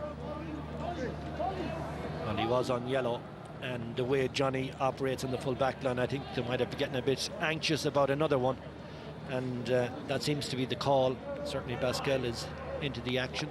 Both managers not afraid to make those brave calls, those important calls that can determine who will get their hands on the Sam Maguire Cup maybe before 6:30 this evening. There has to be a resolution today, of course. No replays, and so little between them. 2-9, 15 points to 4 points. Davy Byrne is down here on the near the sideline. The linesman has got his flag raised. Linesman on this near side is Sean Herson from Tyrone. They're calling in Johnny Cooper now. He's obviously injured as well. Well, he doesn't look in the best of conditions as he limps away off camera. There he is. Well, he's willing. Battle-hardened, isn't he? He was willing to go on, and not the kind of player you'd want to lose, is he? Oh, no. Cooper's a serious defender. Cooper's a serious defender. You know he won't bend or buckle in that full back line, and he plays a game that's right on the edge, of course, and that commends itself too. There's a place for that in the final, but he's out of the action now. I think it is a large part of the decision is the yellow, even though he's hobbling significantly now. Brian Fenton with this free kick. We still haven't hit the second of the water breaks. Now what will Dublin do with this? Up towards Kilkenny, he goes to ground. In comes Paul Mannion, first intervention, and Paul Mannion has dragged it the wrong side of the upright, missed the opportunity, and the water break has been called here. There is so little between them. It's Dublin 2-9, 15 points to Mayo's 14, and that cup, well, who will be taking it home? Will it be heading west for the first time in yonks, or will it be staying in the capital? Well, down by the sideline, we've got Colm Cooper, who's been keeping an eye on what he's seen. What did you make of that third quarter, Colm? What a game we have in our hands, Ger. It was a bit of a cagey start to the second half, but Mayo will be really, really happy. They're right there, 15 minutes to go. They're tipping away their scores. Could have got another free. Johnny Cooper hit Johnny Cooper, or was it Michael Fitzsimons who hit a big shoulder on Lee Keegan there. You could even hit the whack here in the stand. So look, it's all there for Mayo. They put themselves in a great position. A goal could be a big game. That's my worry. Dublin seemed to be one pass away. Conor Gallen had a great chance. He dropped the ball. So look, it's right there, Ger. It's game on. Look at the scores, Colm. I mean, they've got Dublin have got 11 scores so far, but 2 of them critically have been goals. Well, one other point, and the goals, of course, are crucial. I won't say by even Dublin in it, because Dublin have been well to the fore for large patches of the game. But can I make this point, Ger, while we're just coming out of the water break? And I've made it earlier in the season, and something that well, you never know how these things pan out. The second water break is called again on a Mayo kickout. That's 2 Mayo kickouts onto the water break in the first half and the second half. And you know the opposition team have a full minute now to reset and refocus on that kickout. So it'll be really interesting to see how the Mayo kickout goes out on this one, because all the advantages obviously are to the opposition when they have a minute or so to get ready for it. It's something I never liked about this water break rule. It'll be interesting to follow. Quarter of an hour to go. Brian Howard playing his part in the second half. Change has been made by Desi Farrell. First year in charge, wants to continue the great run under Jim Gavin. Ready for the kick out, which will be taken by David Clark. Clark having a look around now to see where he should place this one. Boots it as long as he can. Across came John Small. Winning it, however, is Diarmuid O'Connor. And as you suggested, Kevin, from their own kick-out following the water break, they are now able to start the next attack. Well, they did very well to win it, because the odds are stacked against them.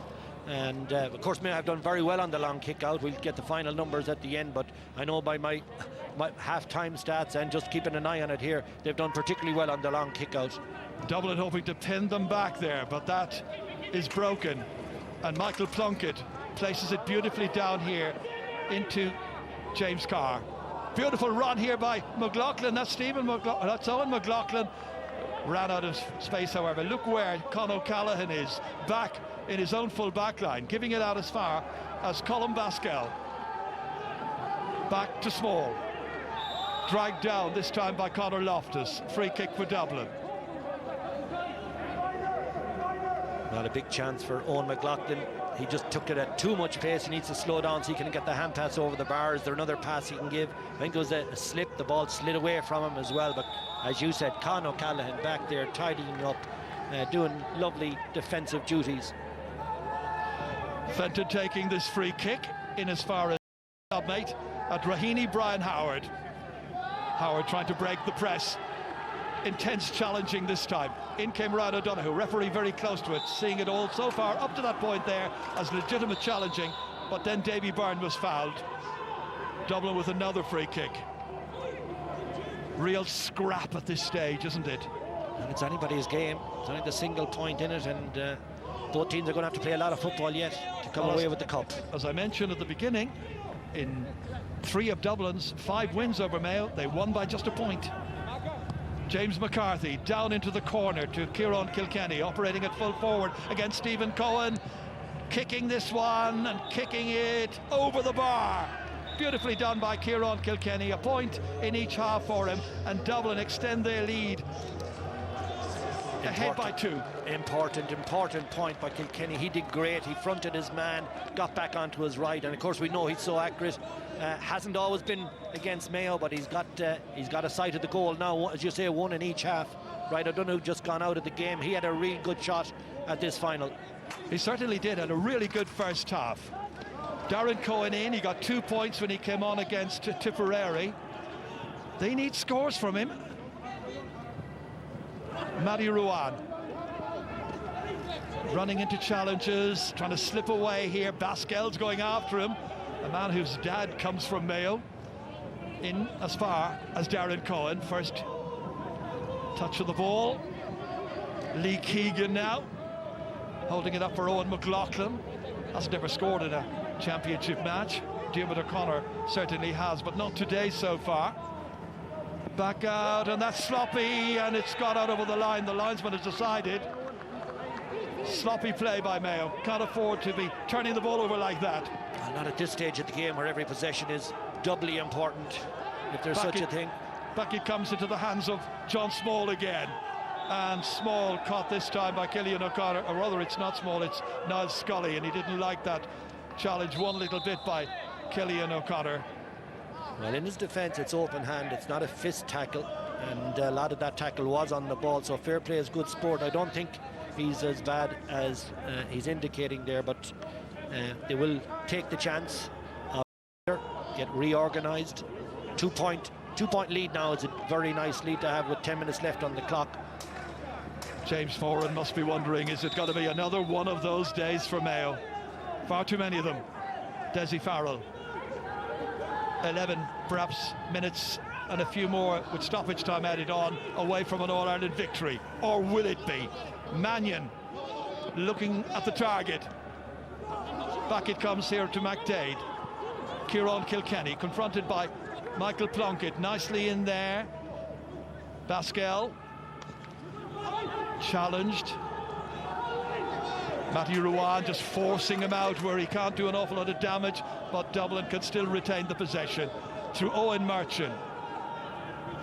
Brian Fenton straight to the centre, blocked, so gives it off to Howard, able to take a return. Now going for it. That looks good. That is a beauty.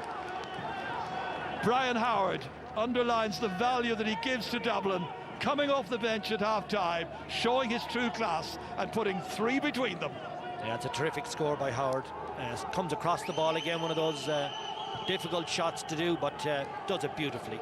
And that kick out has put Mayo in trouble again. It's 10 minutes since they've scored, and they've yet to score from play in the second half. Well, John Small is brilliant on that Mayo kick out, because it's him that breaks it away from a bigger man even than himself in Aidan O'Shea. And a little bit of tiredness creeping into it because it followed up then with the foul. Now it's a difficult one for Mannion. He is the kit dog, of course, and this is his good side, but you remember he had a hook shot there earlier on when he came on, put it wide on the near side, and his last play he didn't get it off. So this is a big kick. Let's see how he manages it. Paul Mannion making a little bit of an angle for himself, and he has judged it absolutely perfectly. Playing in his 43rd ever championship match. Yeah, it's a gorgeous point kick by Mannion. Now the stretch it in an instant almost, Ger. We were talking 1 point game, went to 2, now it's up to 4. And see how quickly they're stretching it, making all these possessions count, whereas Mayo have turned over a few cheap ones. Jordan Flynn comes into midfield in place of Conor Loftus. They need some energy. They are running out of time. Well, again by Brian Howard. You know, for a man who comes on at half-time, he's almost in the man of the match type category already, because he's in there and he's doing the business for Dublin brilliantly. Paul Mannion. What substitutes to be able to bring on for Dessie Farrell's team. Into Kieran Kilkenny, escaping the clutches initially of one challenge and then caught by Stephen Cohen and dragged back, and that's a very simple decision for the referee to give. Another point for Dublin coming up, you would imagine. Yeah, it has to be. You have to favour Mannion and the confidence he'll have taken from the more difficult angle. Oh, Dean Rock actually is going to fancy it himself. He's good at these Rock too, going from right to left. A goal and 3 so far, which is the same score he got against Mayo when they met in the league back in February in Castlebar. And he splits the posts in his usual fashion. No fuss, always successful, and now suddenly 5 between them. Yeah, well, you've moved into the territory now where you're saying Mayo need a goal. And they haven't looked like giving us a goal in the match so far. Kevin McLaughlin.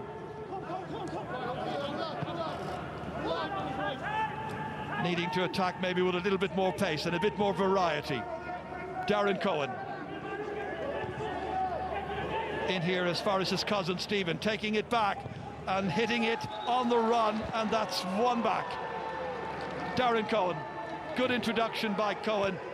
The cousins combining here and nicely over. It's back to 4. Did all the hard work himself, and Hollyman Carrymorman, they have the little understanding obviously, but takes it nicely on his left. Nice in ball, followed it in and then banged it over. Cluxton kicking out towards the wings this time. What a take. Again, it's Brian Fenton. Fabulous. Absolutely superb. Into Kilkenny, bounces kindly for him, gives it off smartly. Con O'Callaghan setting up Scully. Difficult one for O'Callaghan to take, even under pressure. Retains it superbly for Dublin with the help of Paul Mannion. Point scorer already. Back as far as John Small. Dublin now at all their glory. 4 points ahead. 6 minutes to go. Looking 6 in a row. Fitzsimons. Again, Fenton. He's been superb in the second half. Back. Fed in judiciously. In there as far as Colin Pascal. Trying to get away from his marker is Michael Plunkett. Back out as far as Dean Rock. Now almost toying with Mayo. Just retaining possession. Playing it around in business-like fashion. Meticulous in the way in which they place their passes. Nothing sloppy. John Small. Scully. Ooh, that's not so meticulous. Oh. And they get away with it before Darren Cohen could intervene. Yeah, he really had to make that ball. It was coming across, had the perfect line on it. It looked like it was bouncing into his hands and didn't control it. And now Dublin have another big possession. The clock is their friend now, obviously, Ger. 5 minutes to go. It's been robbed back, taken by Lee Keegan. Good play by Keegan. Now they need to get it forward quickly. But there's a press on by Dublin. Broken up here by Chris Barrett. Out as far as McLaughlin. Needs to move as a man on his right-hand side. Looks left. Retained here by Darren Cohen. And that's not the best effort he's ever put in. Back out as far as Robbie McDade. It's not even the effort, Ger. That's just a poor decision. That wasn't the ball to play. He had to develop it. Paul Mannion. Waiting for the runners to come. John Small, challenged there by Owen McLaughlin. Happy to have Mannion there in support again. Scully. Mick Fitzsimons. Just slowed down a little bit by Brian Howard. Just rebooting the move, and it's still Dublin. Howard back there, just orchestrating matters in the company of Owen Merchant. Mayo trying to pick players up. Dublin still looking so composed, so confident, and it's Davy Byrne this time who takes off. He's fast. They're trying to catch up with him. James Carr is no slouch either. Really good work there by Byrne. All the way as far on Kilkenny, steadying himself to kick this one. Has he got it? The man with the white coat goes for the white flag, and Kieran Kilkenny has got a 3rd point. Well, he might have started slowly. I've made that point a few times, but God, is he finishing strong. And the funny thing is, once he gets his way away from his man, you just know he's not going to miss from that position. Really, really good stuff. It's very definitely advantage Dublin with 3 minutes to go of the 70. Mayo still have a chance. Lee Keegan, as far as Matty Rowan. A goal is required. Stephen Cohen. Booted in here long towards Aidan O'Shea. Needs to win this one. He's got it. McDade against him. Merchant against him. It's still O'Shea. but having to go back and out and away from the goal. Back here it comes as far as James Carr, and Carr drops it into the hands of Stephen Clogston. Well, for the third or fourth time, and maybe even the fifth time in this game, another ball gone into the goalie's hands, and that just won't get the job done as you come down the final few minutes. No goals conceded, Ger, by Dublin in the championship, and very hard to see how they're going to do one now. Clogston hasn't conceded a goal for 6 championship matches. It was Killian Spillane last year in the drawn All-Ireland final, the last player to beat him. All the way across as far as Scully. Back to James McCarthy. Fenton, relentless. Scully, great engine. Back out as far as Conor Callaghan, scorer of a goal and a point in the first half. Fed into Kilkenny, looking to try and finish off Mayo here. Referee allows the play to continue. Didn't see any foul, there wasn't any. And it comes from Stephen Cohen, back out as far as Cillian O'Connor. Only 2 players up inside the Dublin 45 wearing Mayo's shirts, however. So it has to be carried by Matty Ruane. We're in the 69th minute. Darren Cohen.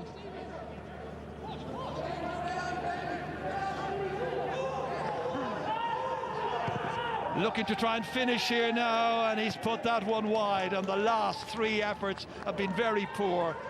3 very poor wides or misses into the goalkeeper's hands in the last 3 Mayo attacks. Yeah, and Aidan O'Shea has been, he was isolated early in the move, and he was double teamed later on. But in the day that Mayo need a goal and you're shooting from points from difficult angles is not the best play. There's going to be 5 minutes of additional time, I've been told, which means there's the best part of 6 minutes still to go. Cormac Costello's about to come on, and Mayo will remember him from 2016 replay when he came on and got 3 points. James McCarthy. Brian Fenton. Never lets the side down, Fenton. Scully. Busy, always involved. Fenton giving the direction. Holding on now. Scully retains it, and then that challenge by Diarmuid O'Connor is going to be penalised. A rueful shake of the head. Yeah, he's come late to it. He committed fully to it because he saw the sloppy pass, but it is late and it is rough, and I've no doubt it'll be dealt with a yellow. So Cormac Costello has come on, and there's a yellow card, as you can see, for Diarmuid O'Connor. Costello came on against Laois, I remember, in the Leinster semi-final this year, and he scored 7 points. You remember that? Yeah, marvellous stuff. Marvellous stuff. 5 between them. Well, this break and play is really not what Mayo would have wanted. But it was a foul. James Durkin, twin brother of Paddy, who was taken off earlier on, and he's come on in place of Owen McLaughlin. Scully going off. There was a time in this match when Mayo really had every opportunity of winning it. As they've had in other games, but Jerry, you have to just really admire the way Dublin take those hits, take those big moments, and then turn them around, and then carve out the 1 point, the 2 point, the 3, moving on up to 5 or 6, and then they can see out the game pretty comfortably, and they're in that position now. We're well into injury time, probably 4.5 or something like that left on the clock, so it's going to take something massive now. Brian Howard taking that free kick. First touch for Cormac Costello from Whitehall, Cullenkills. James McCarthy down into the corner it comes. Conor Callaghan. Costello again. They don't need to do anything spectacular at this stage, just make sure that Mayo does openings. Minimise the errors now is the message, I'm sure, to all of the Dublin players. Brian Howard again. What a lovely pass as far as Davy Byrne, once again on his bike. Beautiful hand pass forward. John Small tracked the whole time by Cillian O'Connor. No foul, the referee has decided. Cillian has it, plays it back out as far as Lee Keegan.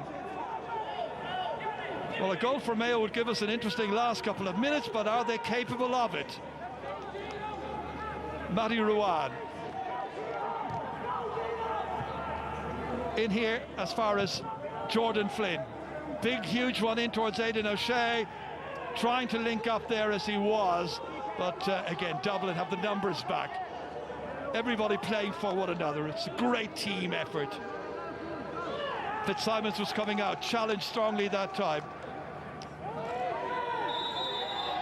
And the referee signals that it's going to be another free kick. Brian Howard on his hands and knees, Diarmuid O'Connor picking himself up. Well, didn't Fitzsimons do incredibly well on that last play? I think there was a mishandle somewhere in around it. I counted 4 Mayo lads went in after him, and Fitzsimons somehow got a toe to it and got it back out to Dublin advantage. Philly McMahon waiting to come on. He'll be one of those winning an 8th All-Ireland medal.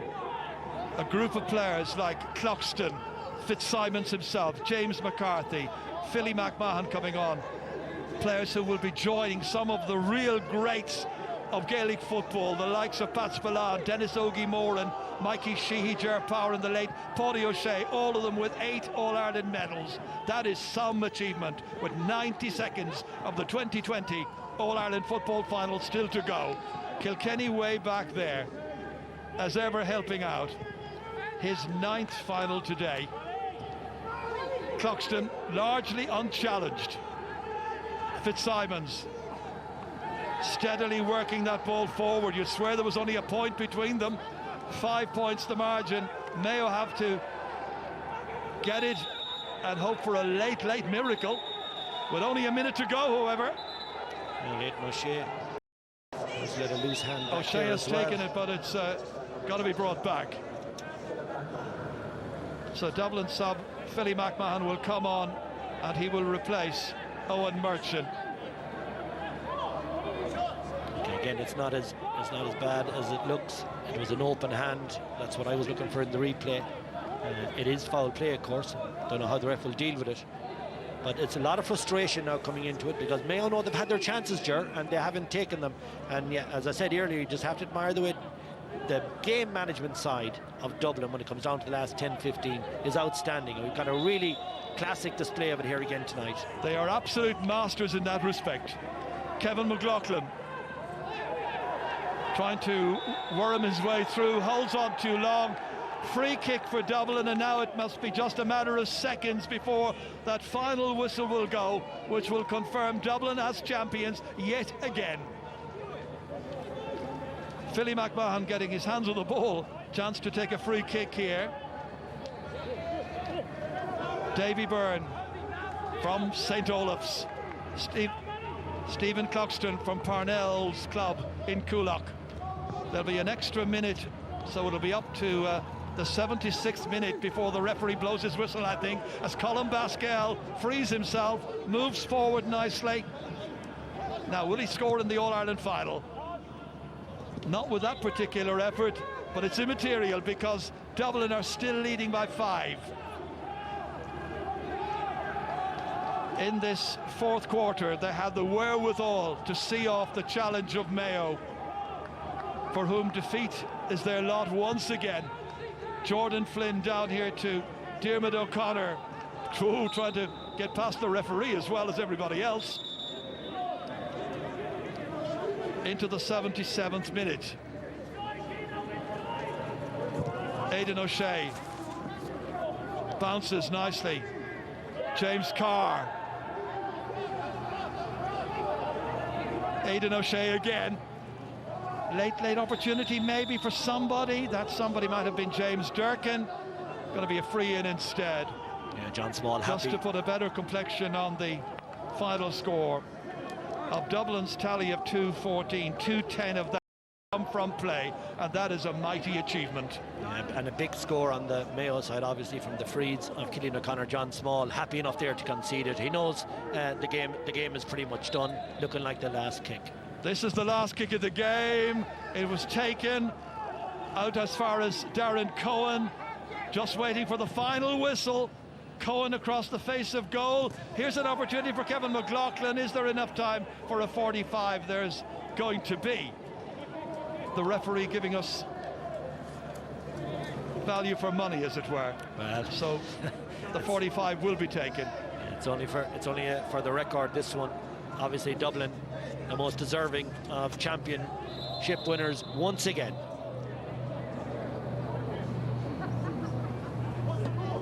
Diarmuid O'Connor ready to take this. Could lob it in and maybe get a consolation late score. Let's see what happens. The referee blows his final whistle and it's all over. And Dublin are still the champions. It's 6 in a row. Relentless and unrelenting. James McCarthy there in the middle of it. It was his pass to set up Dean Rock after 13 seconds that set Dublin on their way. Mayo came back strongly. There were just 2 between them at half-time.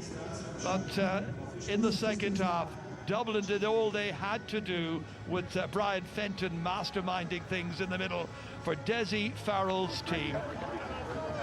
So Dessie, building on the achievements of Jim Gavin, has got yet another All-Ireland victory for the Dubs. That's victory number 30 in all.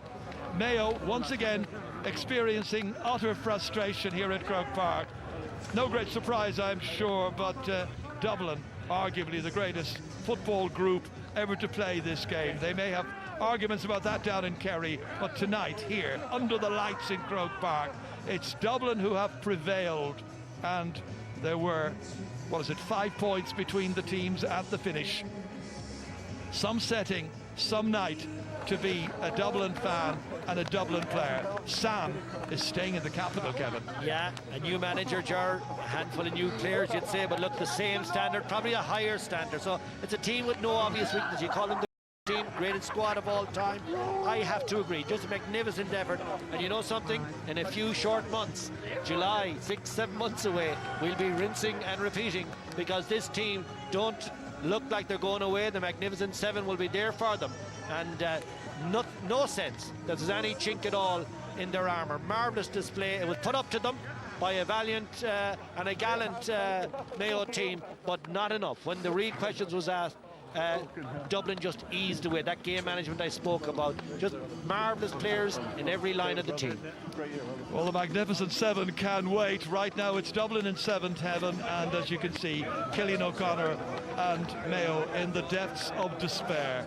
No county, and I'm sure every neutral in the land will be saying this, no county deserves the kind of misfortune in finals that has befallen Aidan O'Shea and other Mayo players down the years.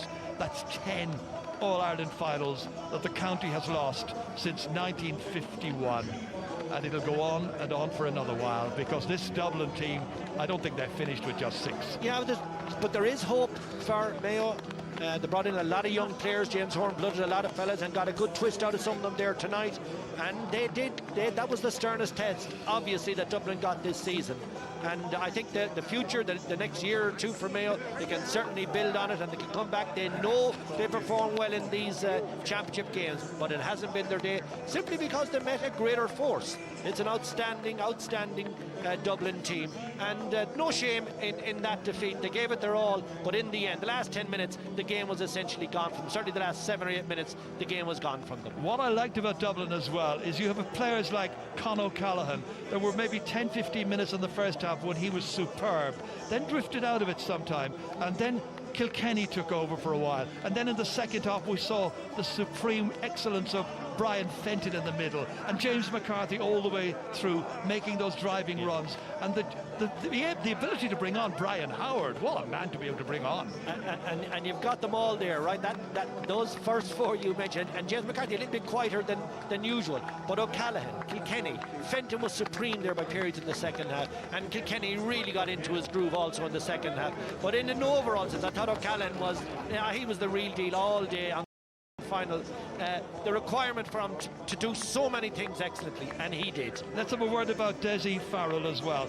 Now, some people will say it was an easy job for him. All he had to do was stand back, leave the same players continue as they had been for Jim Gavin, but really, you know, he was on a loser to nothing in some respects. Had they lost, it would all have been about Dessie, wouldn't it? Yeah, well, you know, I heard during the week, you know, Dessie is such a team that come down here at the stadium and do no harm, you know.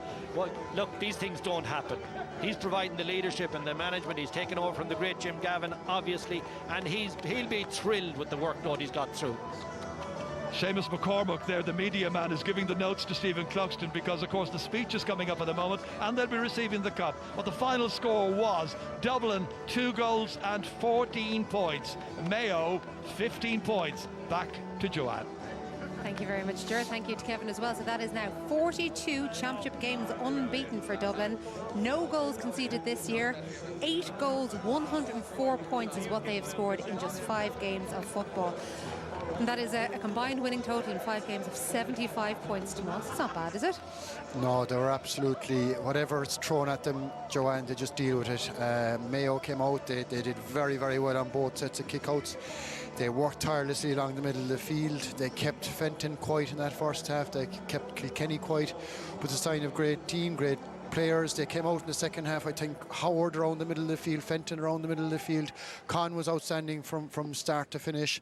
They grounded out. They added on those couple of scores. Kilkenny, Howard and Mannion got a couple of scores there about 15 minutes out, and it just put the I suppose the last few nails in the coffin. And look, Mayo were absolutely unbelievable. I think they surprised me. I thought they were actually better than I would have expected them to be, but at the end of the day, this Dublin team know how to win out games. Okay, well, Stephen Cluxton is obviously used to receiving Sam Maguire, but he usually has his family and friends all around a very different occasion now as we head back to Ger.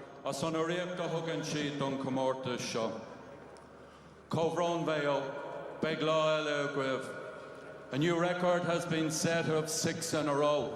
And can I appeal to all supporters to replicate the behaviour of those of Limerick and Waterford last weekend and celebrate in a responsible and public health compliant manner. Agus anish, current sé áhas mór orm, Cogardagas go áld áha clia, agus current Sam Maguire a brunner, captain áha clia, Stephen Cluxton. John Horan, GAA President, presenting the Sam Maguire Cup to Stephen Cluxton, the All-Ireland winners for 2020, winners for the 30th time ever. The 6 in a row has been achieved. That's 8 All-Ireland wins, remember, in 10 years.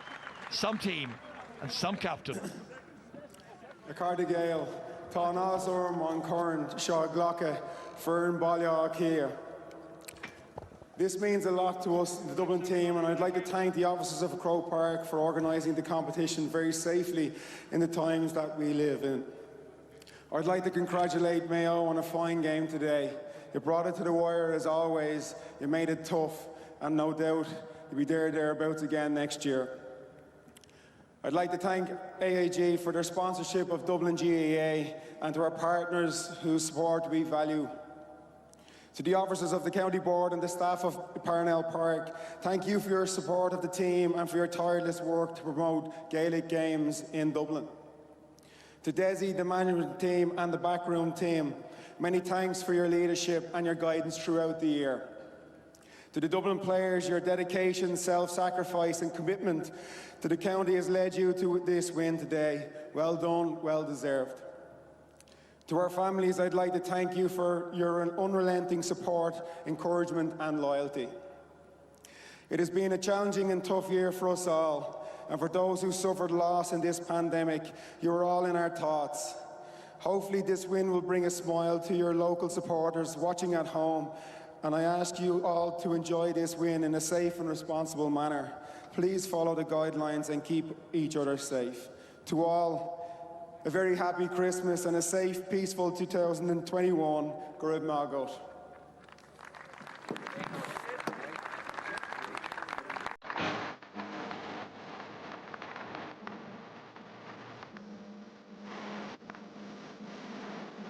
Well, a rather subdued speech from Stephen Cluxton, I suppose, reflecting on what sort of a year it has been around the country, but another huge, huge win for Dublin football. We'll have analysis and reaction after this.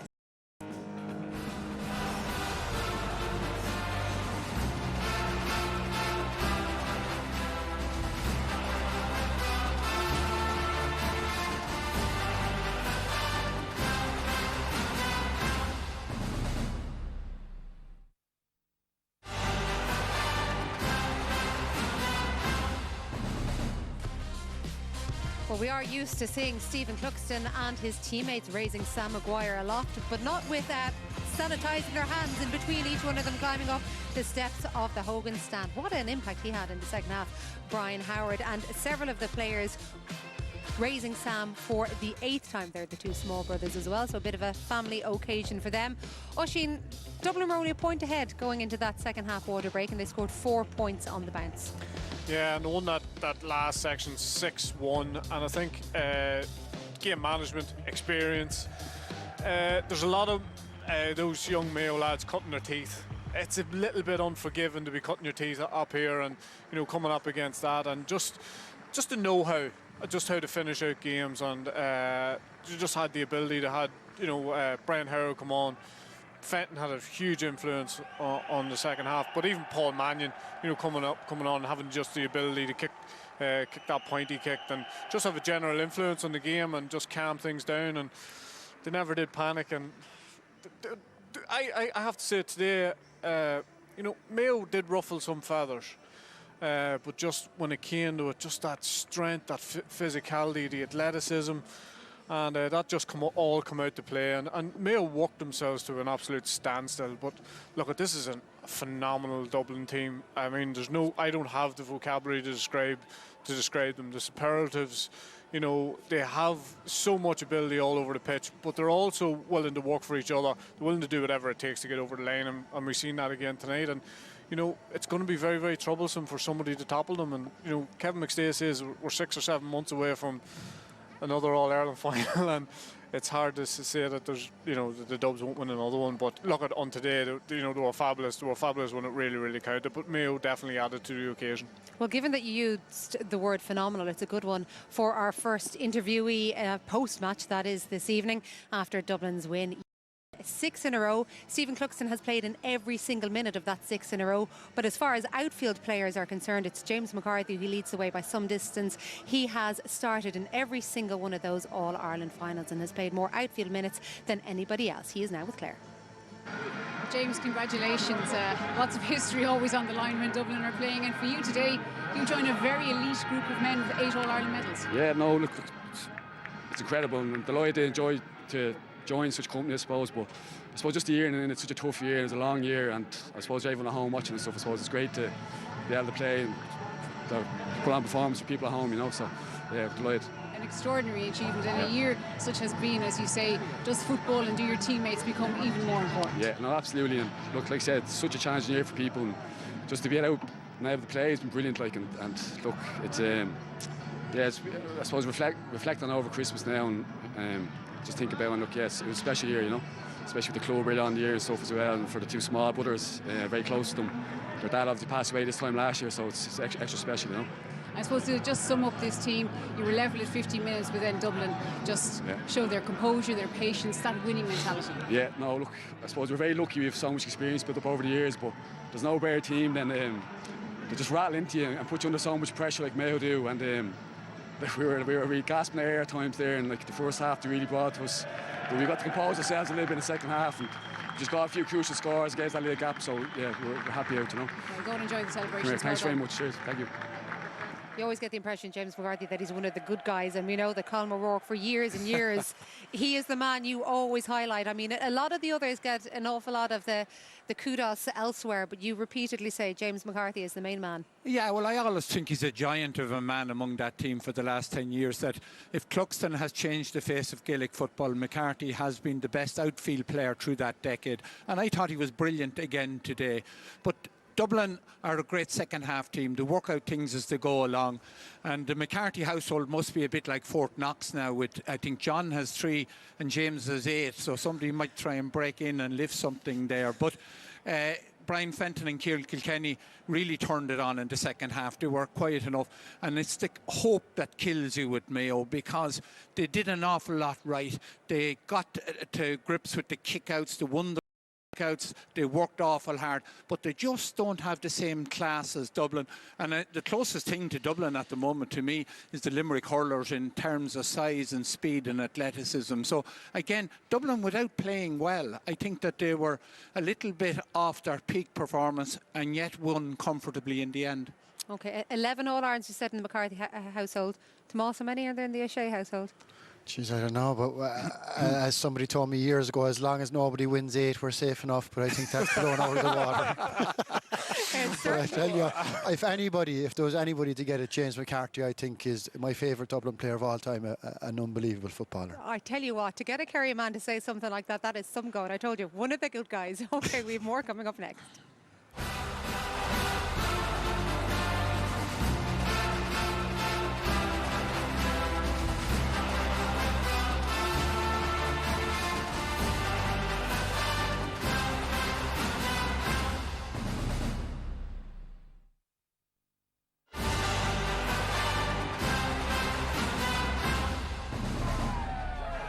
Well, these were the scenes at Croke Park a few minutes ago. Look where the Dubs found themselves yet again on All-Ireland final day. We assume a nod towards the Army of Blue, who would usually be in Hill 16 and in various places elsewhere in Croke Park. Well, Tomás O'Shea was saying that Paddy always said that unless you can count your All-Ireland medals in 2 hands, sure, what's the point? Well, it's now 2 All-Irelands for this man, Dessie Farrell, 1 as player and 1, of course, as manager. But then again, he is only in his first year. Let's hear from him now. He's with Claire. Dessie Farrell, congratulations. You've managed a Dublin team to now minor, under-21 and senior success. Yes, thank you. It's been an amazing journey with some of these players. Like, we've coached them at under 12, 13, right the way through to under 21 and now senior, and it's great to be reunited with them this year, and obviously to have the success on a day like this is fantastic. But thrilled for the players, an amazing bunch and have been for many's a year, and delighted for them and their families, of course, as well. Just reflect on today's performance. What was key for you when you closed it out there, I suppose, in the final 10-15 minutes? Yeah, I just think the bit of composure and poise at the end saw us out. Obviously they're experienced bunch of players, and they were able to find a way. Mayo were unbelievably competitive, the intensity they brought to the game, but we knew that in advance, so it was always going to be toe-to-toe, and we were prepared for that, and it went right down to the wire. And you know, it's in tight games like that, it's a hop of a ball in many ways that make the difference, and thankfully we came out the right side. And you have so much talent at your disposal, I suppose, to be able to call on the likes of Howard and Mannion off the bench, and they chipped in. Yeah, and look, it was a big call to keep some of those great players on the bench, because you know the service they've provided, the talent that they are. But we set our stall out at the start of the year that we needed to continue to evolve as a team, and that was part of it, introducing some fresh faces, maybe some more competition, keep everybody on their toes, and thankfully it worked out okay. What was it like for you? Because the first campaign, and obviously taking over a side that had won 5 in a row, tricky enough situation for you, because obviously the pressure is on, you have to keep winning. Yeah, and look, it's again, I throw it back to the players. They're immense, they're the heroes in this situation, you know. They steadied the ship when it needed to be steadied, you know. There's some fabulous leaders in that group, and everyone stepped up at various different times, and I think we created a great culture this year despite the challenges, and that was important to us, how we do our business and how we go about playing for Dublin, and I think it all shone through at the end. 6 in a row. How do you put that into context, or even to take that on board? This team has just achieved extraordinary things.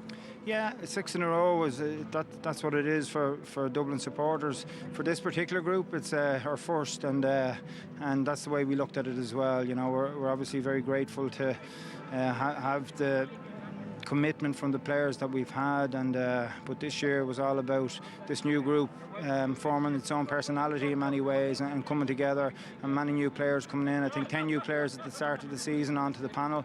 Some featured today, some didn't, but it was all about our first one and setting our stall out at the beginning of the year. That was the intention. Thanks, Don. Well done, Dessie. Congratulations. Thank you. Thanks a million. Congratulations to Dessie Farrell, because it certainly hasn't been an easy year for him, or of course for anybody else. Now, once again, we are announcing the big man of the match on All-Ireland final day here on the live programme. So, Tomás, you have the honour of telling us who it is. Yeah, I mean, there was Conor Callahan, simple as. I thought he was brilliant. Go.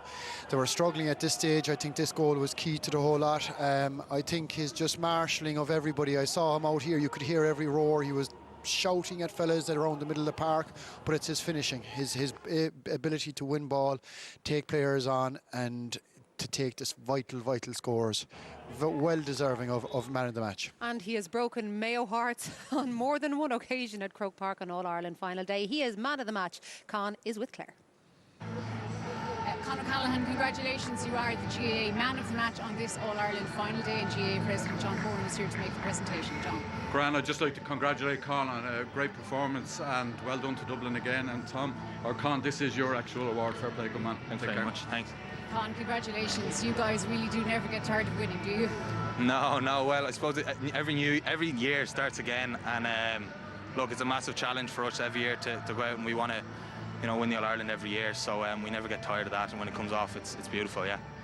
Your goals made a huge difference today, and of course you got one of them. Always nice to get one on the big final day. Yeah, definitely, yeah. It's something that you kind of try to visualise or that you want to get, but when it comes off, it's something nice. So yeah, it was nice. It was a lot of good team play, really. Dean got a good goal as well, so yeah, it was great. You visualised the goal. I guess you guys just can't visualise losing. There's so much individual talent, but you operate as this very powerful unit. Yeah, definitely. I suppose we have a lot of great players, but it's more about the team, and the sum of the parts is probably greater than the individuals, even though we do have a lot of good players. So look, we're always just striving to get our best performance on a big day, and maybe we did or didn't get it there, but look, the most important thing is that we have the cup here today. Yeah, you're used to celebrating, but it'll be a little bit delayed this time. Of course, we have nobody here to celebrate with you, and you won't be able to take the cup back for a little while. Yeah, but it's still, we still know that we've done something special here. It's obviously important for everyone at home, to celebrate at home and stay responsible over the Christmas period. But look, we're going to enjoy this time, even if it is just in our little bubbles or with the families. It's still a really special time for us. Congratulations, Con. Thanks very much. Thanks. Special time for Dublin and another special performance from Con O'Callaghan. And with that, our season is over. So thank you to Tomas, to Oisín and to Colm, and to all of our guests over this whirlwind 9 weeks. Join Des for the Saturday game from 9:55 tonight. So congratulations to Dublin on creating even more history, and to all the winners in this year's championships. But mostly, thank you. Of the match officials, the medical staff, stewards, bus drivers, county board members, security people, production staff, groundskeepers, COVID officers, the length and breadth of the country. Thank you to those who do jobs we're not even aware of to make sure that matches and training happen. And most of all, thank you to management teams and to players who've had to take risks that no sports person, whether they be professional or amateur, should ever have to take. And thank you for doing so with such grace, such skill and such passion. We are eternally grateful. Have the safest and in whatever makeshift way is possible. Also have the happiest of Christmases. Goodbye.